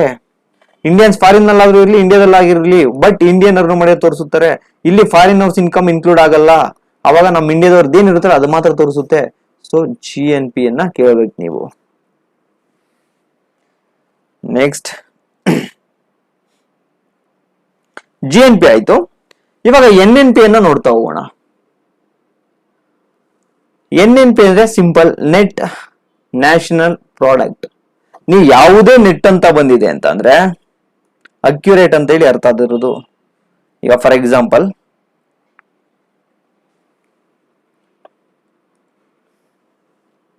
ಇದು ಒಂದು ಬಾಕ್ಸ್ ಅಲ್ಲಿ 10 ಮೊಟ್ಟೆ ಇದಾವೆ. ಒಂದು ಬಾಕ್ಸ್ ಅಲ್ಲಿ 10 ಮೊಟ್ಟೆ ಇದಾವೆ. 10 ಮೊಟ್ಟೆಯ ವೆಯ್ಟ್ ಎಷ್ಟು ಬರುತ್ತೆ ಅಂದ್ರೆ ಒಂದು 500 ಗ್ರಾಮ್ ಬರುತ್ತೆ. 10 ಮೊಟ್ಟೆಯ ವೆಯ್ಟ್ ಬಾಕ್ಸ್ ಅಲ್ಲಿ ಇದಾವಲ್ಲ, ಬಾಕ್ಸ್ ಅಲ್ಲಿ ಪ್ಯಾಕ್ ಮಾಡಿದ್ದಾರೆ. ಬಾಕ್ಸ್ ವೆಯ್ಟ್ ಎಷ್ಟು ಬರುತ್ತೆ ಅಂದ್ರೆ 50 ಗ್ರಾಮ್ ಬರುತ್ತೆ. ಇದು ಬಾಕ್ಸ್ ವೆಯ್ಟ್, ಇದು 10x ವೆಯ್ಟ್. ಈಗ ಟೋಟಲ್ ವೆಯ್ಟ್ ಏನ್ ಬರುತ್ತೆ, box in 50 gram, eggs 500 gram, 550 gram total weight ಅಥವಾ ಗ್ರಾಸ್ ವೆಯ್ಟ್ ಅಥವಾ ಟೋಟಲ್ ವೆಯ್ಟ್ ಅಂತ ಹೇಳಿ ಕರಿತೀವಿ. ಇದನ್ನ 550 ಗ್ರಾಮ್. ಅದೇ ಗ್ರಾಸ್ ವೆಯ್ಟ್ ಅಲ್ಲಿ ಅಥವಾ ಟೋಟಲ್ ವೆಯ್ಟ್ ಅಲ್ಲಿ ನಮಗೆ ಏನ್ ಬೇಕು, ಎಗ್ಸ್ ವೆಯ್ಟ್ ಮಾತ್ರ ಬೇಕು. ಅವಾಗ ಏನ್ ಮಾಡ್ತೀವಿ, ಎಗ್ ಏನಿರ್ತಾವಲ್ಲ 500 ಗ್ರಾಮು, ಈ ಒಂದು 50 ಗ್ರಾಮ್ ಬಾಕ್ಸ್ ಇದೆಯಲ್ಲ, ಬಾಕ್ಸ್ ಅದು ನಮ್ಗೆ ಕೌಂಟ್ ಮಾಡಲ್ಲ. ಕೇವಲ ಎಗ್ ಏನಿದಾವಲ್ಲ ಅದ್ರದ್ದು ಮಾತ್ರ ಕೌಂಟ್ ಮಾಡ್ತೀವಿ. ಅಲ್ಲಿಗೆ ನೆಟ್ ವೆಯ್ಟ್ ಎಷ್ಟು, 500 ಗ್ರಾಮ್. ಈಗ ನಿಮಗೆ ಗೊತ್ತಾಯ್ತಾ ನೆಟ್ ಅಂದ್ರೆ ಏನು ಅಂತೇಳಿ, ನಿವ್ವಳ ಅಂದ್ರೆ ಏನು ಅಂತೇಳಿ ಗೊತ್ತಾಯ್ತಾ? ನಿವ್ವಳ ಅಥವಾ ನೆಟ್ ಅಂದ್ರೆ ಅಕ್ಯುರೇಟ್ ವ್ಯಾಲ್ಯೂ ಅನ್ನ ಹೇಳುತ್ತೆ. ಈ ಬಾಕ್ಸ್ ವೆಯ್ಟ್ ಅನ್ನ ಹೇಳಲ್ಲ, ಎಕ್ಸ್ ವೆಯ್ಟ್ ಮಾತ್ರ ಹೇಳುತ್ತೆ. ನೀವೇನನ್ನ ತಗೊಂಬನ್ನಿ, ಫಾರ್ ಎಕ್ಸಾಂಪಲ್ ನೀವು ಯಾವ್ದಾದ್ರು ಅಂಗಡಿಗೆ ಹೋಗಿರ್ತೀರಿ, ಅಂಗಡಿಗೆ ಹೋಗ್ಬಿಟ್ಟು ಒಂದು 50 kg ಚೀಲ ತಗೊಳ್ಳಿ, ರೈಸ್. ಒಂದು 50 kg ರೈಸ್ ಅನ್ನ ತೆಗೆದುಕೊಳ್ತೀರಾ. 50 kg ಜೊತೆಗೆ ರೈಸ್ ಜೊತೆಗೆ ಅದು ರೈಸ್ 50 kg ಇರುತ್ತೆ. ಬಟ್ ಈ ಚೀಲ ಇರುತ್ತಲ್ಲ, ಈ ಚೀಲದ ವೆಯ್ಟ್ 50 ಗ್ರಾಮ್ ಇರ್ತದೆ. ಅಲ್ಲಿ ಟೋಟಲ್ ವೆಯ್ಟ್ ಎಷ್ಟು, 50 kg 50 ಗ್ರಾಮ್. ಅದೇ ನೆಟ್ ವೆಯ್ಟ್ ಎಷ್ಟು ಬರುತ್ತೆ, 50. ಈ ಚೀಲದ ವೆಯ್ಟ್ ಅನ್ನ ಕನ್ಸಿಡರ್ ಮಾಡೋಗಿಲ್ಲ, ಅದನ್ನ ನಾವು ನೆಟ್ ಅಂತ ಹೇಳಿ ಕರಿತೀವಿ ಅಥವಾ ನಿವ್ವಳ ಅಂತ ಹೇಳಿ ಕರಿತೀವಿ.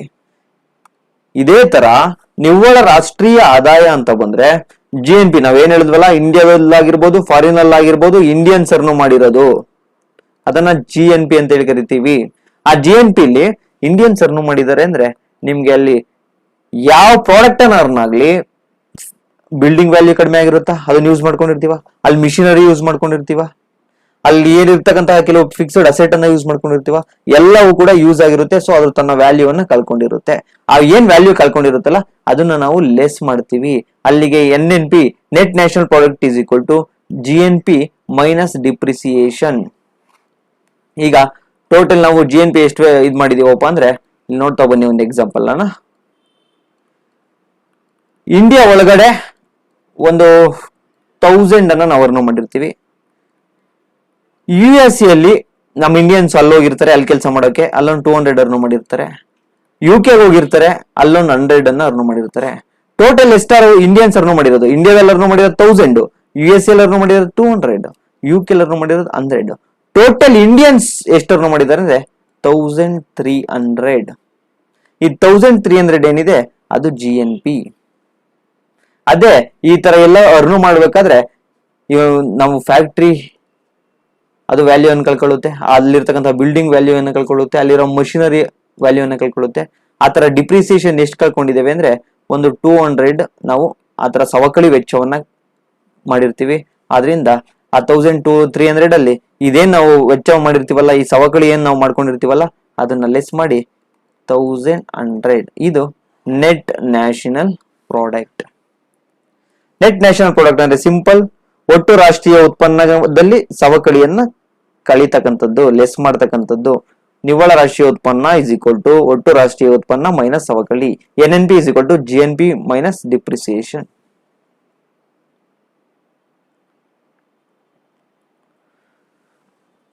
ನೀವು ಮೊದಲೆರಡು ತರಗತಿಯಲ್ಲಿ ಮತ್ತೆ ಈ ತರಗತಿಯಲ್ಲಿ ಏನ್ ನೋಡಿದ್ರಿ ಅಂದ್ರೆ ಅಷ್ಟನ್ನ ಈಗ ನಾವು ರಿವಿಷನ್ ಮಾಡ್ತಾ ಬರೋಣ.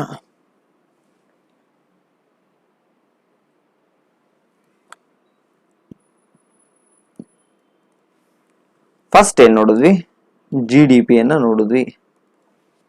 GDP ಅಂದ್ರೆ ಏನು, all final goods and services produced with in the country.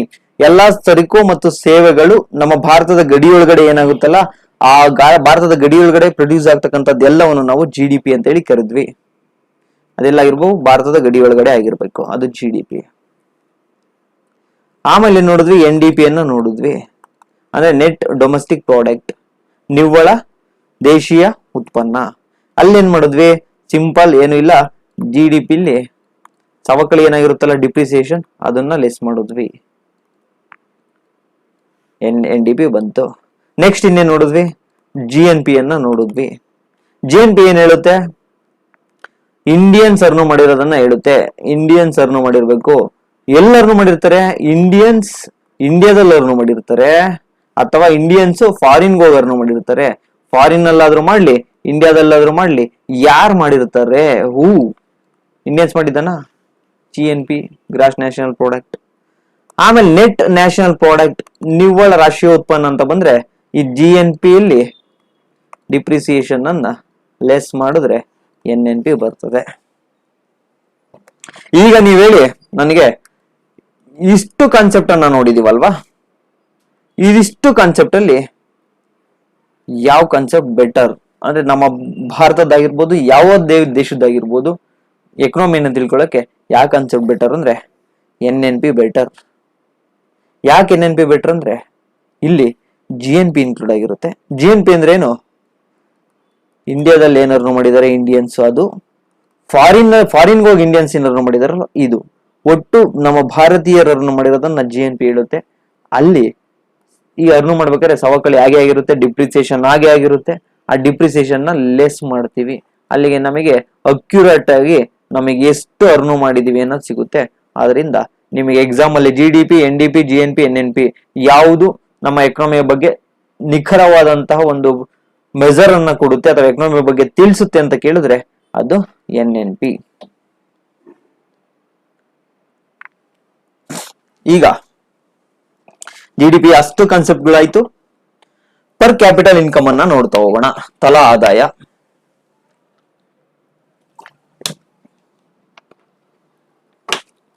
ನೀವು ಯಾವುದೇ ಸಬ್ಜೆಕ್ಟ್ ತಗೊಳ್ಳಿ, ಏನಾದ್ರು ಕೇಳಿದಾರೆ ಅಂದ್ರೆ ಅಲ್ಲಿಡ ವರ್ಡ್ ಅನ್ನ ಬ್ರೇಕ್ ಡೌನ್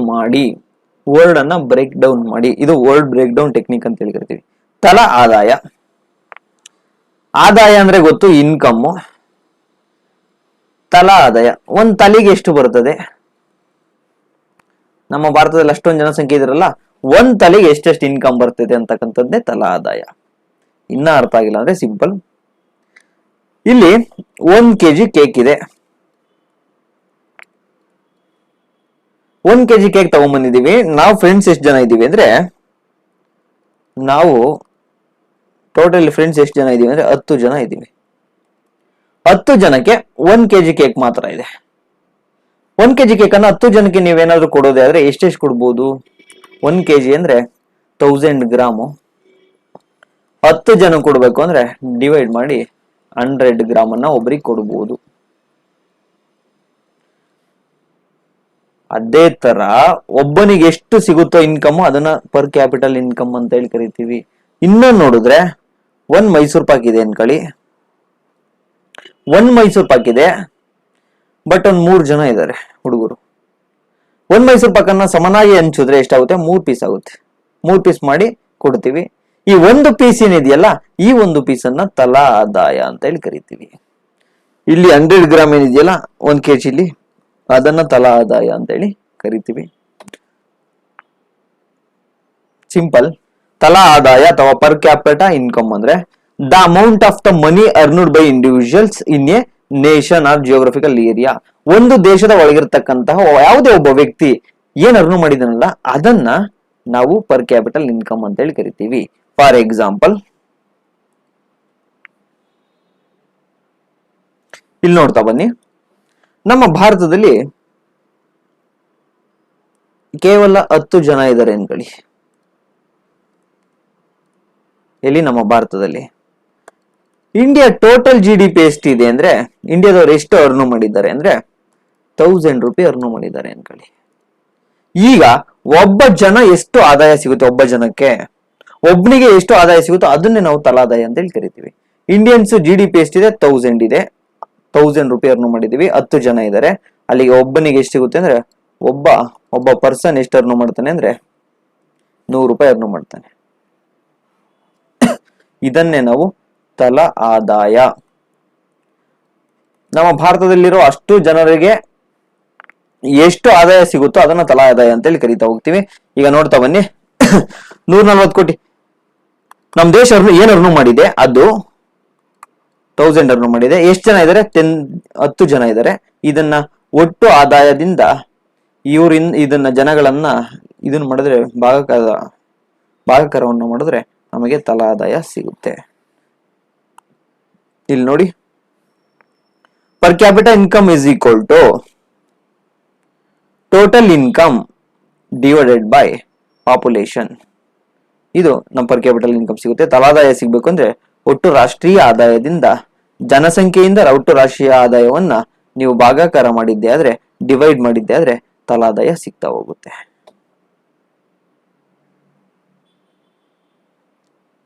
ಈಗ ತಲಾದಾಯ ನೋಡಿದ್ವಿ, GDP ನೋಡಿದ್ವಿ.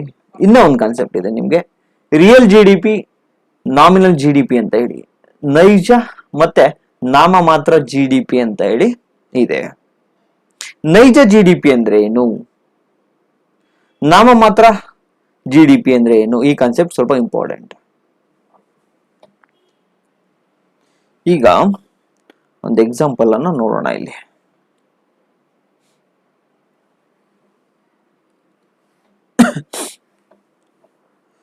2024 ಇದು 2024ರಲ್ಲಿ ನಾವು 10 ಪಾಕೆಟ್ ಬಿಸ್ಕೆಟ್, 10 ಪ್ಯಾಕೆಟ್ ಏನು ಬಿಸ್ಕೆಟ್ ಉತ್ಪಾದನೆಯನ್ನ ಮಾಡಿದೀವಿ. 10 ಪ್ಯಾಕೆಟ್ ಬಿಸ್ಕೆಟ್ಗೆ ಇವತ್ತಿನ ಪ್ರೈಸ್ ಏನಿದೆ ಅಂದ್ರೆ, 10 ಪ್ಯಾಕೆಟ್ ಪಾರ್ಲೆಜಿ ಬಿಸ್ಕೆಟ್ ಅನ್ಕೋಣ. 10 ಪಾರ್ಲೆಜಿ ಬಿಸ್ಕೆಟ್ಗೆ 5 ರೂಪಾಯಿ ಒಂದು ಬಿಸ್ಕೆಟ್ ಇದೆ. ಎಷ್ಟು ಪಾಕೆಟ್? ಕ್ವಾಂಟಿಟಿ ಎಷ್ಟು? 10 ಪಾಕೆಟ್. ಪ್ರೈಸ್ ಎಷ್ಟು ರೂಪಾಯಿ ಇದೆ? 5 ರೂಪಾಯಿ ಇದೆ. ಟೋಟಲ್ ಎಷ್ಟಾಯ್ತು? 50 ರೂಪೀಸ್ ಆಯ್ತು. ಇಂದಿನ ಬೆಲೆಗೆ ಕಂಪೇರ್ ಮಾಡಿದ್ರೆ ನಾವು GDP ನ ಇಂದಿನ ಬೆಲೆಯಲ್ಲಿ ನೋಡಿದ್ರೆ ಅದನ್ನ ನಾವು ನಾಮಿನಲ್ GDP ಅಂತ ಹೇಳಿ ಕರಿತೀವಿ. ನಾಮಿನಲ್ GDP ಅಂದ್ರೆ ನಾಮ ಮಾತ್ರ GDP ಅಂತ ಹೇಳಿ ಕರಿತೀವಿ.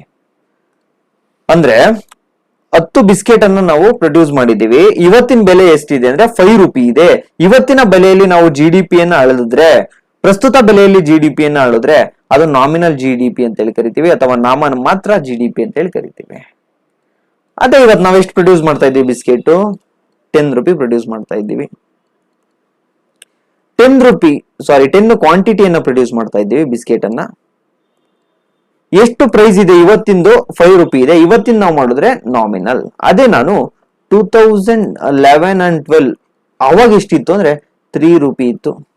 ಈ ಒಂದು ಬೇಸ್ ಇಯರ್ ಅನ್ನ ತೆಗೆದುಕೊಳ್ತೀವಿ, ಅಂದ್ರೆ ಇದನ್ನು ಮೂಲ ಬೆಲೆಯನ್ನ ತೆಗೆದುಕೊಳ್ತೀವಿ. 3 ರೂಪಾಯಿ. ಎಷ್ಟಾಯ್ತು ನಮ್ಮ GDP? 30 ರೂಪಾಯಿ. ಅಂದ್ರೆ ಯಾವುದಾದರೂ ಒಂದು ಬೇಸ್ ಇಯರ್ ಅಲ್ಲಿ GDP ಅನ್ನ ಕ್ಯಾಲ್ಕುಲೇಷನ್ ಮಾಡಿದ್ರೆ ಅದನ್ನ ನಾವು ರಿಯಲ್ GDP ಅಂತ ಹೇಳಿ ಕರಿತೀವಿ, ಅಥವಾ ನೈಜ GDP ಅಂತ ಹೇಳಿ ಕರಿತೀವಿ. ಅರ್ಥ ಆಗಿಲ್ಲ ಅಂದ್ರೆ ಇನ್ನ ಒಂದ್ಸರ್ತಿ ನೋಡಿ.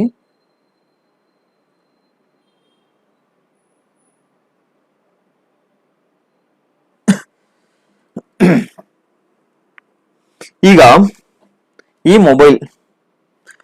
ಮೊಬೈಲು ರಿಯಲ್ಮಿ 1 ಮೊಬೈಲ್ ಇದೆ. ಇವತ್ತಿನ ಬೆಲೆ ಎಷ್ಟಿದೆ ಅಂದ್ರೆ 20,000 ಇದೆ. ಯಾವತ್ತಿನ ಬೆಲೆ ಹಾಕಿದೀನಿ? ಪ್ರಸ್ತುತ ಇವಾಗಿನ ಬೆಲೆಯನ್ನ ಹಾಕೊಂಡಿದ್ದೀನಿ. ಆದ್ರಿಂದ ಇದನ್ನ ನಾಮಿನಲ್ GDP. ಅದೇ ಇದು ರಿಯಲ್ಮಿ ಇದೆ. ರಿಯಲ್ಮಿಲಿ ನಾನು ಬೇಸ್ ಇಯರ್ ತಗೋತೀನಿ. ಬೇಸ್ ಇಯರ್ ಫಿಕ್ಸ್ ಮಾಡಿದ್ರೆ ಆಲ್ರೆಡಿ ಯಾವುದು ಅಂದ್ರೆ 2011 and 12. 2011-12 ಅಲ್ಲಿ ಇದು ಎಷ್ಟಿತ್ತು ಅಂದ್ರೆ 12,000 ಇತ್ತು. ಈ ಬೇಸ್ ಇಯರ್ ಏನ್ ನಾವು ಇಟ್ಕೊಂಡು ಕ್ಯಾಲ್ಕುಲೇಷನ್ ಮಾಡ್ತೀವಲ್ಲ GDP ನ, ಇದನ್ನ ರಿಯಲ್ GDP ಅಂತ ಹೇಳಿ ಕರಿತೀವಿ, ಅಂದ್ರೆ ನೈಜ GDP. ಅಟ್ ಪ್ರೆಸೆಂಟ್ ಇವತ್ತಿನ ಬೆಲೆಯಲ್ಲಿ ಮಾಡಿದ್ರೆ ನಾಮಿನಲ್ ಜಿ ಡಿ ಪಿ. ಮೂಲ ಬೆಲೆ ಅಂದ್ರೆ base year 2011 and 12 base year ಅಲ್ಲಿ ಎಷ್ಟಿದೆ ಅಂದ್ಕೊಂಡು ನಾವು ಕ್ಯಾಲ್ಕುಲೇಷನ್ ಮಾಡಿದ್ರೆ ಬೇಸ್ ಇಯರ್ ಇಂದ ಅದು ರಿಯಲ್ ಜಿ ಡಿ ಪಿ. ಇನ್ನ ಅರ್ಥ ಆಗಿಲ್ಲ ಅಂದ್ರೆ ನೋಡಿ ಇಲ್ಲಿ real G D P versus nominal G D P. Real G D P ಅಲ್ಲಿ ಏನಪ್ಪಾ ಹೇಳ್ತೀವಿ ಅಂದ್ರೆ ಬೇಸ್ ಇಯರ್ ವ್ಯಾಲ್ಯೂ ಅನ್ನ ತೆಗೆದುಕೊಳ್ತೀವಿ. ಬೇಸ್ ಇಯರ್ ಯಾವುದು 2011 and 12. Nominal G D P ಅಂದ್ರೆ ಏನು ಅಥವಾ ನಾಮ ಮಾತ್ರ ಜಿ ಡಿ ಪಿ ಅಂದ್ರೆ ಏನು ಅಂದ್ರೆ ಪ್ರೆಸೆಂಟ್ ವ್ಯಾಲ್ಯೂ ಅನ್ನ ತೆಗೆದುಕೊಳ್ತೀವಿ, ಪ್ರಸ್ತುತ ವ್ಯಾಲ್ಯೂ ಅನ್ನ ತೆಗೆದುಕೊಳ್ತೀವಿ. ಈಗ ಇನ್ನೂ ಒಂದು ಎಕ್ಸಾಂಪಲ್ ಅನ್ನ ನೋಡ್ತಾ ಹೋಗೋಣ. ಈಗ 10 kg ರೈಸ್ ಅನ್ನ ಪ್ರೊಡ್ಯೂಸ್ ಮಾಡಿದ್ದಾರೆ. 10 kg ಅನ್ನ 10 kg ರೈಸ್ಗೆ ಬೇಸ್ ಇಯರ್ ಕ್ಯಾಲ್ಕುಲೇಷನ್ ಮಾಡ್ತಾ ಇದೀವಿ. 2011 and 12 ಅಲ್ಲಿ ಎಷ್ಟಿತ್ತು ಅಂದ್ರೆ 10 ರೂಪಾಯಿ ಪರ್ ಕೆಜಿ ಇತ್ತು. 10 kg ಅನ್ನ ಪ್ರೊಡ್ಯೂಸ್ ಮಾಡಿದೀವಿ, 10 ರೂಪಾಯಿ ಒಂದು ಕೆಜಿಗಿದೆ. ಎಷ್ಟಾಯ್ತು ಅಲ್ಲಿಗೆ 100 ರೂಪಾಯಿ ಆಗುತ್ತೆ. ಇದು ರಿಯಲ್ ಜಿ ಡಿ ಪಿ. ಯಾಕೆಂದ್ರೆ ನಾವು ಬೇಸ್ ಇಯರ್ ತಗೊಂಡಿದೀವಿ, ಬೇಸ್ ಇಯರ್ ಪ್ರೈಸ್ ಅನ್ನ 2011-12 ಎಷ್ಟಿತ್ತು ಅನ್ನೋ ತಗೊಂಡಿದೀವಿ. ಅದೇ 10 kg ರೈಸ್ಗೆ ಇವತ್ತಿನ ಬೆಲೆ ಎಷ್ಟಿದೆ ಅಂದ್ರೆ 50 ರೂಪಾಯಿ ಇದೆ. ಅಲ್ಲಿಗೆ ಎಷ್ಟಾಯ್ತು 500 ಆಯ್ತು. ರಿಯಲ್ ಜಿ ಡಿ ಪಿಗೂ ನಾಮಿನಲ್ ಜಿ ಡಿ ಪಿಗೂ ಏನಪ್ಪಾ ವ್ಯತ್ಯಾಸ ಅಂದ್ರೆ ನಾವು ರಿಯಲ್ ಜಿ ಡಿ ಪಿಯನ್ನ ನಾವು ಇನ್ಫ್ಲೇಷನ್ಗೆ ಅಡ್ಜಸ್ಟ್ ಮಾಡಿರ್ತೀವಿ, ಅಂದ್ರೆ ಬೇಸ್ ಇಯರ್ ವ್ಯಾಲ್ಯೂ ಅನ್ನ ತೆಗೆದುಕೊಂಡಿರ್ತೀವಿ. ಅದೇ ಇಲ್ಲಿ ಏನಾಗುತ್ತೆ ಪ್ರೈಸ್ ಜಾಸ್ತಿ ಆಗ್ತಾ ಇದೆ ಅಷ್ಟೇ, ನಮ್ ಜಿ ಡಿ ಪಿ ಏನ್ ಜಾಸ್ತಿ ಆಗ್ತಾ ಇಲ್ಲ. ಅಂದ್ರೆ ಇನ್ಫ್ಲೇಷನ್ ಆಗ್ತಾ ಇದೆ, ಹಣದುಬ್ಬರ ಜಾಸ್ತಿ ಆಗ್ತಾ ಇದೆ, ಅಂದ್ರೆ ಆ ಒಂದು ಪ್ರಾಡಕ್ಟ್ ನ ಬೆಲೆ ಜಾಸ್ತಿ ಆಗ್ತಾ ಇದೆ. ಆದ್ರಿಂದ ಇದನ್ನ ನಾಮಿನಲ್ ಜಿ ಡಿ ಪಿ ಅಂತ ಹೇಳಿ ಕರಿತೀವಿ. ರಿಯಲ್ ಜಿ ಡಿ ಪಿ ಅಂದ್ರೆ ಬೇಸ್ ಇಯರ್ ಅನ್ನ ನಾವು ವ್ಯಾಲ್ಯೂ ಅನ್ನ ತೆಗೆದುಕೊಳ್ಳೋದು. ನೋಡಿ ಇಲ್ಲಿ whenever the measurement of G D P is current values, current price, present price ಅಥವಾ ಪ್ರಸ್ತುತ ವ್ಯಾಲ್ಯೂ ಅನ್ನ ತೆಗೆದುಕೊಂಡ್ರೆ it represent nominal G D P. ನಾಮ ಮಾತ್ರ ಜಿ ಡಿ ಪಿಗೆ ನಾವು ಕರೆಂಟ್ ಪ್ರೈಸ್ ಅನ್ನ ತೆಗೆದುಕೊಳ್ತೀವಿ. Real G D P is evaluated at fixed price, ಅಂದ್ರೆ ಬೇಸ್ ಇಯರ್ ಪ್ರೈಸ್ ಅನ್ನ ನಾವು ತೆಗೆದುಕೊಳ್ತೀವಿ. ಅದನ್ನ ನಾವು ರಿಯಲ್ ಜಿ ಡಿ ಪಿ ಅಂತ ಹೇಳಿ ನಾವು ಕರಿತಾ ಹೋಗ್ತೀವಿ. ಜಿ ಡಿ ಪಿಯ ಮಾಪನವು ಪ್ರಸ್ತುತ ಮೌಲ್ಯಗಳಿದ್ದಾಗ ಅದು ನಾಮ ಮಾತ್ರ ಜಿ ಡಿ ಪಿ ಆಗುತ್ತೆ. ಅದೇ ನೈಜ ಜಿ ಡಿ ಪಿ ಅಂದ್ರೆ ಸ್ಥಿರ ಬೆಲೆ, ಅಂದ್ರೆ ಒಂದು ಬೆಲೆನ ಫಿಕ್ಸ್ ಮಾಡ್ಕೊಂಡಿರ್ತೀವಿ. 2011 and 12 ಅನ್ನ ಬೇಸ್ ಇಯರ್ ಆಗಿ ತೆಗೆದುಕೊಂಡಿದ್ದೀವಿ. ಆ ಬೇಸ್ ಇಯರ್ ಬೆಲೆ ಹಾಕಿದ್ರೆ ನೈಜ ಜಿ ಡಿ ಪಿ ಸಿಗುತ್ತೆ. ಅದರ ಜೊತೆಗೆ ಇನ್ನೊಂದು ಸ್ಮಾಲ್ ಕಾನ್ಸೆಪ್ಟ್ ಇದೆ ಜಿ ಡಿ ಪಿಗೆ ಸಂಬಂಧಪಟ್ಟಿರುತ್ತರ. ಅದೇನು ಅಂದ್ರೆ G D P at market price, G D P at factor cost ಅಂತ ಹೇಳಿ ಮಾತಾಡ್ತಾ ಇರ್ತಾರೆ. ಇದು ಏನು ಅಂತ ನೋಡ್ತಾ ಹೋಗೋಣ. ನೋಡಿ, ನಾನೊಂದು ಬಿಸ್ಕೆಟ್ ತಯಾರು ಮಾಡ್ತೀನಿ. ಬಿಸ್ಕೆಟ್ ತಯಾರು ಮಾಡ್ಲಿಕ್ಕೆ ನನ್ಗೇನ್ ಬೇಕು? ಜಾಗ ಬೇಕು, ಭೂಮಿ ಬೇಕು, ಲ್ಯಾಂಡಿಗೆ ನಾನು ಎಷ್ಟು ಬಾಡಿಗೆ ಕೊಡ್ತೀನಿ ಅಂದ್ರೆ ಒಂದು ಬಿಸ್ಕೆಟ್ ತಯಾರು ಮಾಡ್ಲಿಕ್ಕೆ ನಾನು ಒಂದು 5 ರೂಪಾಯಿ ಕೊಡ್ತೀನಿ ರೆಂಟ್ ಅನ್ನ, ಅಂದ್ರೆ ಬಾಡಿಗೆಯನ್ನ ಕೊಡ್ತೀನಿ. ಮತ್ತೆ ನಾನು ಏನ್ ಮಾಡ್ತೀನಿ ಅಂದ್ರೆ ಶ್ರಮಿಕರಿಗೆ ಅಂದ್ರೆ ಲೇಬರ್ ಕೆಲ್ಸಕ್ಕೆ ಇಟ್ಕೋತೀನಿ ಒಂದು ಬಿಸ್ಕೆಟ್ ರೆಡಿ ಮಾಡೋದಕ್ಕೆ. ಆ ಕೆಲ್ಸದವ್ರಿಗೆ ನಾನು 2 ರೂಪಾಯಿಯನ್ನ ಪೇ ಮಾಡ್ತೇನೆ. ನೆಕ್ಸ್ಟ್ ಬಂಡವಾಳ ನಾನು ತಗೊಂಡ್ಬಂದಿರ್ತೀನಿ, ಕ್ಯಾಪಿಟಲ್ ಅನ್ನ ಬ್ಯಾಂಕಿಂದ ಸಾಲ ಇಸ್ಕೊಂಡ್ ಬಂದಿರ್ತೀನಿ, ಅವ್ರಿಗೆ ಬಡ್ಡಿಯನ್ನ ಕೊಡ್ತೀನಿ. ಎಷ್ಟು ಕೊಡ್ತೀನಿ ಅಂದ್ರೆ 2 ರೂಪಾಯಿಯನ್ನ ಕೊಡ್ತೀನಿ. ಒಂದು ಬಿಸ್ಕೆಟ್ ತಯಾರು ಮಾಡ್ಲಿಕ್ಕೆ ನನ್ಗೆ ಇಷ್ಟು ಖರ್ಚು ಬರುತ್ತೆ. ಎಷ್ಟು ಬರುತ್ತೆ? 5 ರೂಪೀಸ್ ನಾನು ಬಾಡಿಗೆ ಕಟ್ತೆ, 2 ರೂಪಾಯಿ ವೇಜಸ್ ಕೂಲಿಯನ್ನ ಕೊಟ್ಟೆ, 2 ರೂಪಾಯಿ ಬಡ್ಡಿಯನ್ನ ಕಟ್ಟಿದೆ. ಟೋಟಲ್ 9 ರೂಪಾಯಿ ನಾನು ಒಂದು ಬಿಸ್ಕೆಟ್ ತಯಾರು ಮಾಡ್ಲಿಕ್ಕೆ ಖರ್ಚಾಗುತ್ತೆ. ಈ 9 ರೂಪಾಯಿ ಏನಿದೆಯಲ್ಲ ಇದನ್ನ ನಾವು ಫ್ಯಾಕ್ಟರ್ ಕಾಸ್ಟ್ ಅಂತ ಹೇಳಿ ಕರಿತಾ ಹೋಗ್ತೀವಿ. ಅಂದ್ರೆ ಉತ್ಪಾದನಾ ವೆಚ್ಚ ಅಂತ ಹೇಳಿ ಕರಿತೀವಿ. ಉತ್ಪಾದನಾ ವೆಚ್ಚ. ನಾವು ಇಲ್ಲಿ ಜಿ ಡಿ ಪಿ ಅನ್ನ ತೆಗೆದುಕೊಂಡ್ರೆ ಫ್ಯಾಕ್ಟರ್ ಕಾಸ್ಟ್ ಅಲ್ಲಿ GDP at factor cost is equal to 9 rupee. ಅದೇ ನೀವು market price GDP at market price ಅನ್ನು ನೋಡಿದ್ರೆ GDP at ಮಾರ್ಕೆಟ್ ಪ್ರೈಸ್ ಅಲ್ಲಿ GDP ಅನ್ನ ನೋಡ್ತಾ ಬಂದ್ರೆ ಫ್ಯಾಕ್ಟರ್ ಕಾಸ್ಟ್ ಎಷ್ಟಾಗಿದೆ? 9 ರೂಪಾಯಿ ಆಗಿದೆ. 9 ರೂಪಾಯಿ ಫ್ಯಾಕ್ಟರ್ ಕಾಸ್ಟಿಗೆ ನಾವು ಟ್ಯಾಕ್ಸ್ ಹಾಕ್ತಿವಿ. ಎಷ್ಟಾಗ್ತೀವಿ ಟ್ಯಾಕ್ಸು? 2 ರೂಪಾಯಿ ಇಂಡೈರೆಕ್ಟ್ ಟ್ಯಾಕ್ಸ್ ಹಾಕ್ತಿವಿ. 2 ರೂಪಾಯಿ ಟ್ಯಾಕ್ಸ್ ಅನ್ನ ಹಾಕ್ತಿವಿ. 1 ರೂಪಾಯಿ 2 ರೂಪಾಯಿನ ಟ್ಯಾಕ್ಸ್ ಹಾಕಿದ್ರೆ 1 ರೂಪಾಯಿ ಸಬ್ಸಿಡಿ ಕೊಡ್ತೀವಿ, ಅದನ್ನ ಲೆಸ್ ಮಾಡ್ತೀವಿ. ಅಲ್ಲಿಗೆ GDP at market price is equal to 9 ರೂಪಾಯಿಗೆ 2 ರೂಪಾಯಿ ಟ್ಯಾಕ್ಸ್ ಹಾಕಿದ್ವಿ, 11 ರೂಪಾಯಿ ಆಯ್ತು. 11 ರೂಪಾಯಿಗೆ 1 ರೂಪಾಯಿ ಸಬ್ಸಿಡಿ ಕೊಟ್ವಿ, ಸಬ್ಸಿಡಿ ಲೆಸ್ ಮಾಡ್ತೀವಿ. ಅಲ್ಲಿ GDP at market price is equal to 10.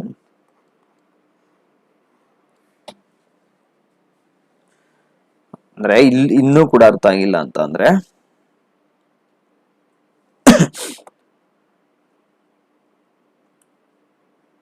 Simple.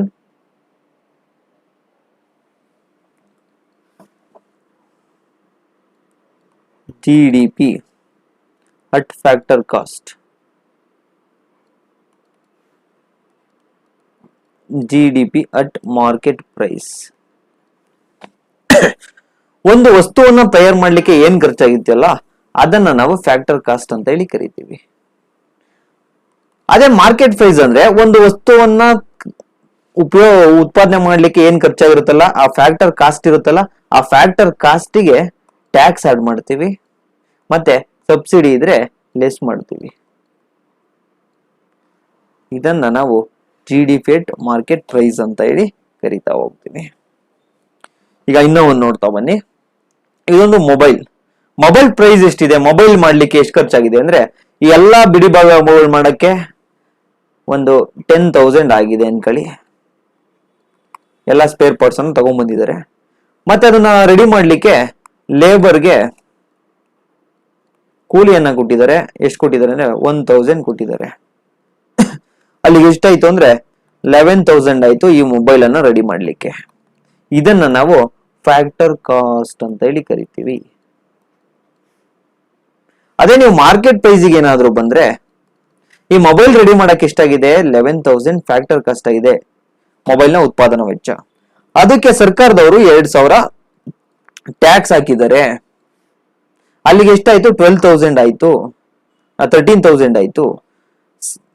1,000 ಸಬ್ಸಿಡಿಯನ್ನ ಕೊಟ್ಟಿದ್ದಾರೆ, ರಿಯಾಯಿತಿಯನ್ನ ಕೊಟ್ಟಿದ್ದಾರೆ. ಎಷ್ಟು? 1,000. ಅಲ್ಲಿಗೆ ಎಷ್ಟು ಉತ್ಪಾದನಾ ವೆಚ್ಚ? 11,000 ಆಗಿತ್ತು. 2,000 ಟ್ಯಾಕ್ಸ್ ಹಾಕಿದ್ರು, ಅಲ್ಲಿಗೆ 13,000 ಆಯ್ತು. 13,000ದಲ್ಲಿ ಸಬ್ಸಿಡಿ 1,000 ಲೆಸ್ ಮಾಡಿದ್ವಿ, ಇನ್ನ 12,000. ಅಲ್ಲಿಗೆ ನೋಡಿ GDP at ಮಾರ್ಕೆಟ್ ಪ್ರೈಸ್ ಏನಿದೆಯಲ್ಲ ಅದು 12,000 ತೋರಿಸುತ್ತೆ. ಅದೇ GDP at ಫ್ಯಾಕ್ಟರ್ ಪ್ರೈಸ್ ಇದೆಯಲ್ಲ ಅದು ಕೇವಲ 11,000 ಅನ್ನ ತೋರಿಸ್ತಾ ಇದೆ. ನೀವು ಈಗ ಎಲ್ಲಾ ದೇಶದವರು ಕೂಡ ಅಷ್ಟೇ ಏನ್ ತೋರಿಸ್ತಾ ಇದಾರೆ ಅಂದ್ರೆ ನಮ್ ದೇಶದ GDP ಜಾಸ್ತಿ ಇದೆ, ನಾವು ಚೆನ್ನಾಗಿದ್ದೀವಿ ಅಂತ ಹೇಳಿ ಸುಳ್ಳು ಹೇಳ್ತಾ ಇದಾರೆ. ಮಾರ್ಕೆಟ್ ಪ್ರೈಸ್ ಅನ್ನ ತೋರಿಸ್ತಾ ಇದಾರೆ. ಮಾರ್ಕೆಟ್ ಪ್ರೈಸ್ ಅಲ್ಲಿ ನಾವು ಆಕ್ಚುಲಿ ಪ್ರೊಡ್ಯೂಸ್ ಮಾಡಿರೋದು ಎಷ್ಟು? ಕೇವಲ 11,000 ರೂಪಾಯಿ ಮೊಬೈಲ್ ಅಷ್ಟೇ ಪ್ರೊಡ್ಯೂಸ್ ಮಾಡಿದೀವಿ. ನಾವಿಲ್ಲಿ ಏನ್ ಮಾಡಿದೀವಿ? ಟ್ಯಾಕ್ಸ್ ಹಾಕೊಂಡ್ಬಿಟ್ಟು ಅದು 2,000 ಸೇರಿಸ್ಬಿಟ್ಟು ನಾವು 12,000 ರೂಪಾಯಿ ಪ್ರಾಡಕ್ಟ್ ಅನ್ನ ಪ್ರೊಡ್ಯೂಸ್ ಮಾಡಿದೀವಿ ಅಂತ ಹೇಳ್ಕೊತಾ ಇದ್ದಾರೆ ಎಲ್ಲಾ ದೇಶದವರು. ಈಗ ಫಾರ್ ಎಕ್ಸಾಂಪಲ್ ನಾವು GDP ಇನ್ನ ಜಾಸ್ತಿ ಮಾಡ್ಬೇಕು ಅಂದ್ರೆ ಸಿಂಪಲ್. ಈ ಮೀಡಿಯಾದವ್ರಿಗೆ GDP ಜಾಸ್ತಿ ಆಗಿದೆ ಅಂತ ಹೇಳ್ಬೇಕು ಅಂದ್ರೆ ಸಿಂಪಲ್. 11,000 ಏನಿದೆಯಲ್ಲ ನಾವು ಮೊಬೈಲ್ ತಯಾರು ಮಾಡಿದೀವಲ್ಲ, ಗೂಡ್ಸ್ ಅನ್ನ ರೆಡಿ ಮಾಡಿದೀವಲ್ಲ, 11,000ಕ್ಕೆ 5,000 ಟ್ಯಾಕ್ಸ್ ಹಾಕು. ಎಷ್ಟಾಯ್ತು ಅವಾಗ ನಮ್ GDP? 16,000 ಆಗುತ್ತೆ GDP at market price. 16,000 product ready ಆಗಿದ್ಯಾ? 16,000 ರೂಪಾಯಿ ಪ್ರಾಡಕ್ಟ್ ರೆಡಿ ಆಗಿಲ್ಲ. ರೆಡಿ ಆಗಿರೋದು ಎಷ್ಟು? ಕೇವಲ 11,000 ರೂಪಾಯಿದಷ್ಟೇ. ಬಟ್ ಏನ್ ಸೇರಿಸಿದೀವಿ? GDP ಗೆ ಒಂದು ಟ್ಯಾಕ್ಸ್ ಅನ್ನ ಸೇರಿಸಿದೀವಿ. ಆದ್ರಿಂದ ಇಲ್ಲಿ ನೋಡ್ತಾ ಬಂದ್ರೆ ನೀವು ಬೆಸ್ಟ್ ಯಾವುದು ಅಂದ್ರೆ ಮಾರ್ಕೆಟ್ ಪ್ರೈಸ್ ಬೆಸ್ಟಾ ಅಥವಾ ಫ್ಯಾಕ್ಟರ್ ಕಾಸ್ಟ್ ಬೆಸ್ಟಾ? ಫ್ಯಾಕ್ಟರ್ ಕಾಸ್ಟ್ ಅಂದ್ರೆ ಅಕ್ಯುರೇಟ್ ಆಗಿ ಏನ್ ಪ್ರಾಡಕ್ಟ್ ರೆಡಿ ಆಗಿದೆಯಾ ಅದನ್ನ ಮಾತ್ರ ಹೇಳುತ್ತೆ. ಮಾರ್ಕೆಟ್ ಪ್ರೈಸ್ ಅಂದ್ರೆ ನಾವು ಟ್ಯಾಕ್ಸ್ ಅನ್ನು ಹಾಕ್ತಿವಿ, ಸಬ್ಸಿಡಿಯನ್ನ ಲೆಸ್ ಮಾಡ್ತೀವಿ. ಆದ್ರಿಂದ ಮಾರ್ಕೆಟ್ ಪ್ರೈಸ್ ಅಷ್ಟು ಅಕ್ಯುರೇಟ್ ಆಗಿ ನಮಗೆ ನಮ್ಮ ದೇಶದ ಒಂದು ಆರ್ಥಿಕತೆಯನ್ನ ತಿಳಿಸಲ್ಲ. GDP at factor cost is best.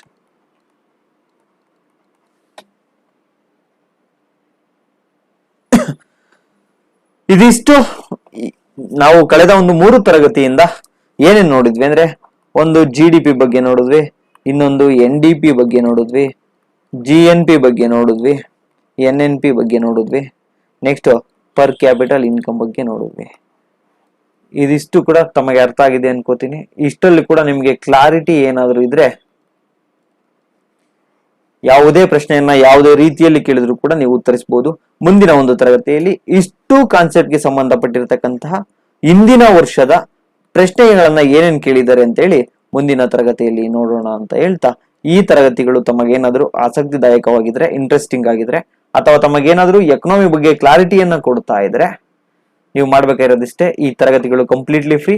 ಆದ್ರೆ ನಿಮಗಿಷ್ಟ ಆಗಿದ್ರೆ ಲೈಕ್ ಮಾಡಿ, ತಮಗೇನಾದ್ರೂ ಅನ್ಸಿದ್ರೆ ತಮ್ಮ ಪ್ರತಿಕ್ರಿಯೆಯನ್ನ ಕೊಡಿ, ತಮ್ಮ ಕಮೆಂಟ್ ಅನ್ನ ಕೊಡಿ ಅಂತ ಹೇಳ್ತಾ ಈ ತರಗತಿಯನ್ನು ಮುಗಿಸ್ತಾ ಇದ್ದೀವಿ. ನಮಸ್ಕಾರ. Thank you.